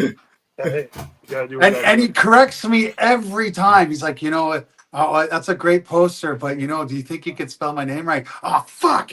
Okay, 2 minutes later, I uploaded. He's like, yeah, it's a really great poster, but could you spell it? I made that correction. Yeah, but you corrected it incorrectly. I'm like, fuck. Like, you know. Every competition We I go got to, everyone gets my last name wrong. It's a Italian last name, Sciglitano. I get called Shiglitac almost 100,000 times. oh my Every god. single competition. So I even Anthony, get spell. Okay, silver. pronounce your name. Anthony what? Anthony Sciglitano. No, I'll never get that. Oh, I'll never. okay. American wise, I didn't even hear it. I Sciglitano. didn't even really hear it. It just was there. So Americanized, it's Sciglitano. Sciglitano? That's Americanized, and Italian wise, it's Sciglitano. Shig, But I get shigla, called. shigla, Shiglatano? It's Shiglatano? perfect. Is it Perfect. really? Fuck Perfect. yeah. Shigitano. All right. We You got know, Paulini in you the want me to chat. tell you? You want me to tell you how I kind of rationalized it in my head to say it correctly? Even though it's not the same language, I speak French, right? So je suis capable de parler avec le en arrière de gorge. You know what I mean? Like on the back of my throat. So I tried to like pretend Frenchianize it a bit, and it worked a little bit. And my It is a biggest romance problem is language, right? They're all romance Yes, languages. no, yeah, but not Quebec French. Like my French is more like fucking redneck hillbilly French. that's the best type. Je m'en vais au Got it. corner, fermez le corridor. You know, you So probably don't know real what quick, the fuck I'm real saying. quick, I just want to shout out. We got Paul Lynn in the chat watching. What's up, Paul? Thank you for tuning What's in. up, Paul? Sam Mitchell's in the chat. What's up, Sam? Sam, I got plans for you. I sent you a message on Facebook, and you didn't reply to me, fucker. So Oh no, Sam Mitchell, you gotta no. reply to. Sorry. You Not got the wrong Sam Mitchell. again. Yes, I got the wrong Sam. Fuck, I do that all the time. See, I Oh, told you I was bad with names. Sam Mitchell, you're you're good. horrible. You're good. horrible. I was thinking of Sam Harris. My bad. Sam Harris didn't get back to me. Sorry, Sam. Do you confuse your kids' names as often as us? 100%. Ask them right now. I'm like fucking. I'll go through the Rolodex and I'll be like, you come here right now. Like, you know what I mean? I did. My dad Yeah. hasn't done that. I'm a triplet, and my dad has yet to do that. Listen, your dad's a better man than me. I don't know what to tell you. I just say, listen, I named all my kids with similar syllables. So if I want one of them to come, I just go, ah! And then one of them will come because it's Ryan, Liam, and Keegan. So it just hear the end, and then someone comes generally. No, get the other one. Yeah. Or if it's just something that I need, I don't give a fuck who shows up, right? I just. That's gold. But honestly, Absolute gold. I'll say I'll call all my youngest the oldest, and I'll call my oldest one of the middle one all the time. Yeah, I don't know why.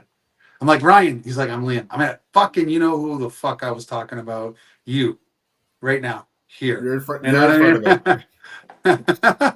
That's gold. So Anthony, yeah, like no, there is two guys in Canada for sure. I want to get you involved against. Obviously, one is Rick, and then after that is Josh Bellin.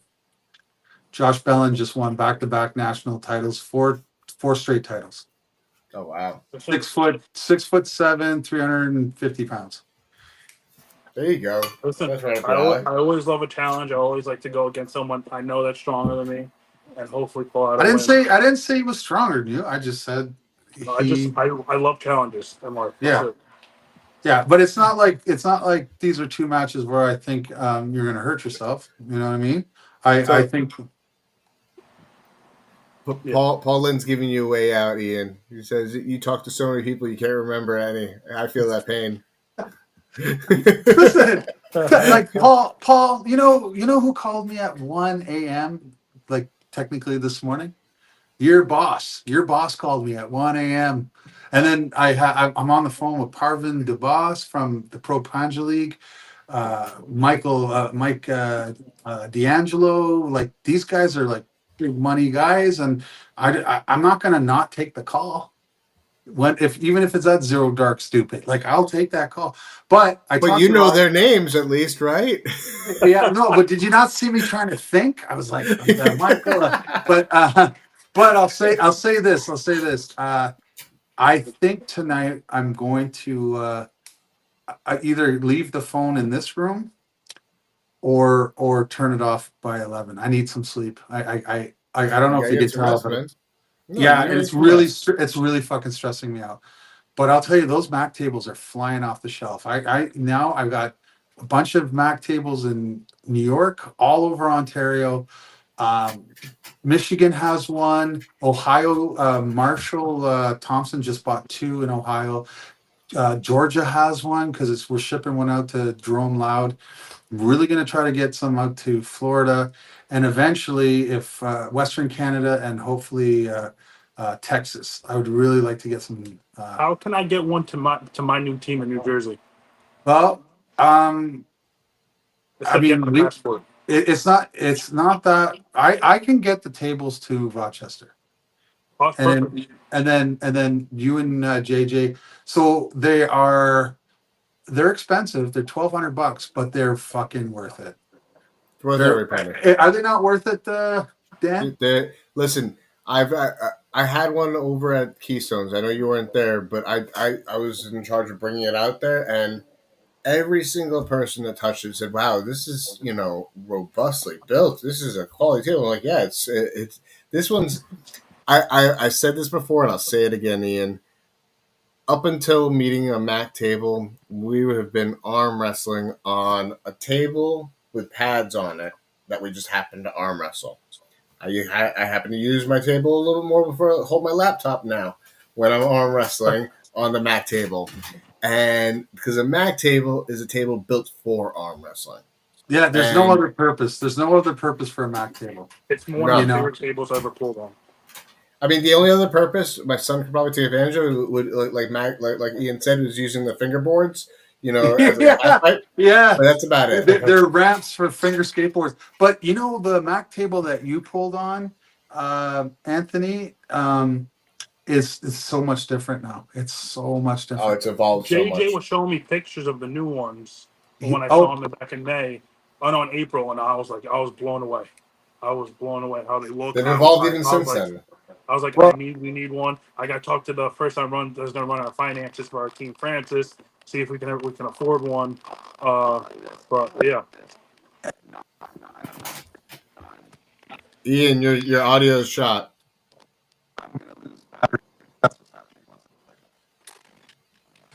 Your audio just crapped. Guys, I think I have to jump, but All right. it was really good speaking with you and seeing you, Ian, and everyone in the chat. Thanks for joining. And Dan, really, it's really good to speak with you. And thanks so much again for inviting me and Anthony to be part of the show. Anthony, please stick around, represent us, represent Pinnacle. And until next time, Dan, and, let's think of the future and the possibilities and, let's swing for the fences, something we can Absolutely. collaborate on later this year or next year. All right. Sounds Have like a a good plan to night. me. Look Talk forward to to you, it. Anthony. Thank you for joining us. All right. Appreciate Bye, it. guys. so Dan, I would love to after get your contact info. I want to send you a shirt because we are making shirts this week. Finally, Okay. after a long, we were deciding on like materials and stuff like that. And I picked about 30, 40 different shirts. I was like, yeah, which one do you guys like the most? Which one's the most comfortable one? We on off 50% cotton, 50% polyester shirts, absolute comfort shirts. But yeah, I want to send you a shirt when we're and get you up all pinnacled up. We're gonna make all swag and everything. Sounds like a plan, man. I look forward to having one. I look forward to seeing whether you take the brand, the idea. I think that there's room for us all to grow. Rising tides raises all the ships. All of us have something a little different we could add to it. Now, here's what I encourage. You already kind of alluded to this earlier on in the show, but I strongly encourage you to do with Pinnacle. Work together with other entities to make a bigger event. Collaborate. Maybe have your own events, but make sure you're also working with other entities that are close to you and some of them that aren't. Because you don't know what they're going to bring to the table. They may have to, hey, listen, I can bring a film crew for you type of deal, or I can bring, refs in for you. I can bring more tables. I can bring in a Mac table. So do a Mac call, any type of collaboration you can think of and dream of. And if you need help on that regard, I'd be happy to help you guys out.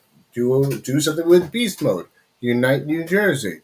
Well, hopefully, Francis said we do have very good connections to a hotel. And once they are under renovations, this current hotel, if you were ever at Knuckles Up One, that DoubleTree Hotel, we do have very good relationships with them. when we get that hotel back in order and we can start competing there. Definitely love having you come out and do a competition with us. I talked to Steve Fernandez multiple times, almost a lot, about having him because I love his promotions. I just love him. He's such a great dude. Uh, Absolutely. 98% beast mode. Beast mode. I talk to beast mode every day. I love those guys. I'm in their group chat. It's some of the So, funniest and best advice you can get from those guys. so what is it? What is a pinnacle? The top of a It's the top mountain, of the right? mountain. Yeah, the Right. very top of So, the so I'm going to give you a little piece of recovery knowledge. Right. The top of the mountain represents a point of freedom. Right. The wider the base of that mountain, the higher the point of freedom. So the more you have collaboration, the more you have working together with people, and you have that being a part of the base of what you guys do and are about, the sky's the limit. As I said before, Well, next year I definitely want to have you come out to this festival on the weekend. This I'd be talent happy to. festival. It would be an Show out, honor. show out your business. Show out whatever you want to show out. There's the sky's limit. You can sell stuff there. You can sell shirts. You have full vendor. We have full vendor rights. Um, Beautiful. we can make money. You can make some money here and there, and have like raise money for competitions. That's our plan. We're gonna try so we can pay athletes for like these local heroes because that's a big thing. Is we want to be able to pay these athletes like for $100. Like they're coming all the way there. They're probably gonna drive 6-7 hours to compete for us. Give them an incentive of $100. Yo, you come here, compete, you get a medal, plus you're gonna get $100 if you win. There you go. For $100, I'll drive to freaking Canada for $100 at this point in my life. There you go. Listen, there's a lot of hungry people who just want to get into the sport to begin with and be a part of something else, something that someone else is building and growing. So that's just a like added bonus, added gravy. For someone like myself, that is like, I have a job. I make good money at my job. This is something I do for fun, and I have a lot of fun doing it. If I can earn a little extra on top of that, that's even better. But that's not Yeah. why I do this. I do this No, no. because this is something I'm passionate. Because as I said earlier in the show, it saved my life. I want to give it back.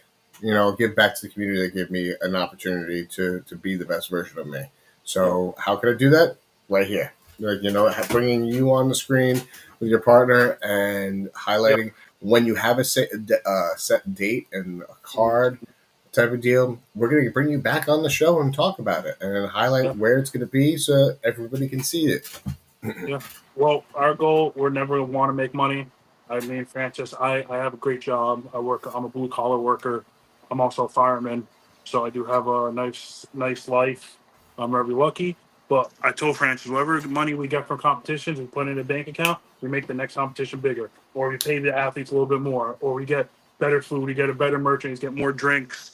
Like, Get always a guy evolving. there, get a guy there that we can pay for the athletes competing just to get a quick little massage after, like a little shoulder massage or something, because it takes a toll on your body. It's just making our sport easier, our sport better, all the tools we can get to give to these people to make them feel like someone like me. I go to a certain amount of competitions a year just to have that experience where, oh, I'm competing at this level. Yep. Okay, I'm getting a little bit of money, but the experience you're gonna get, like we can get a massage therapist there, get a little massage over there. Oh, you're competing, okay.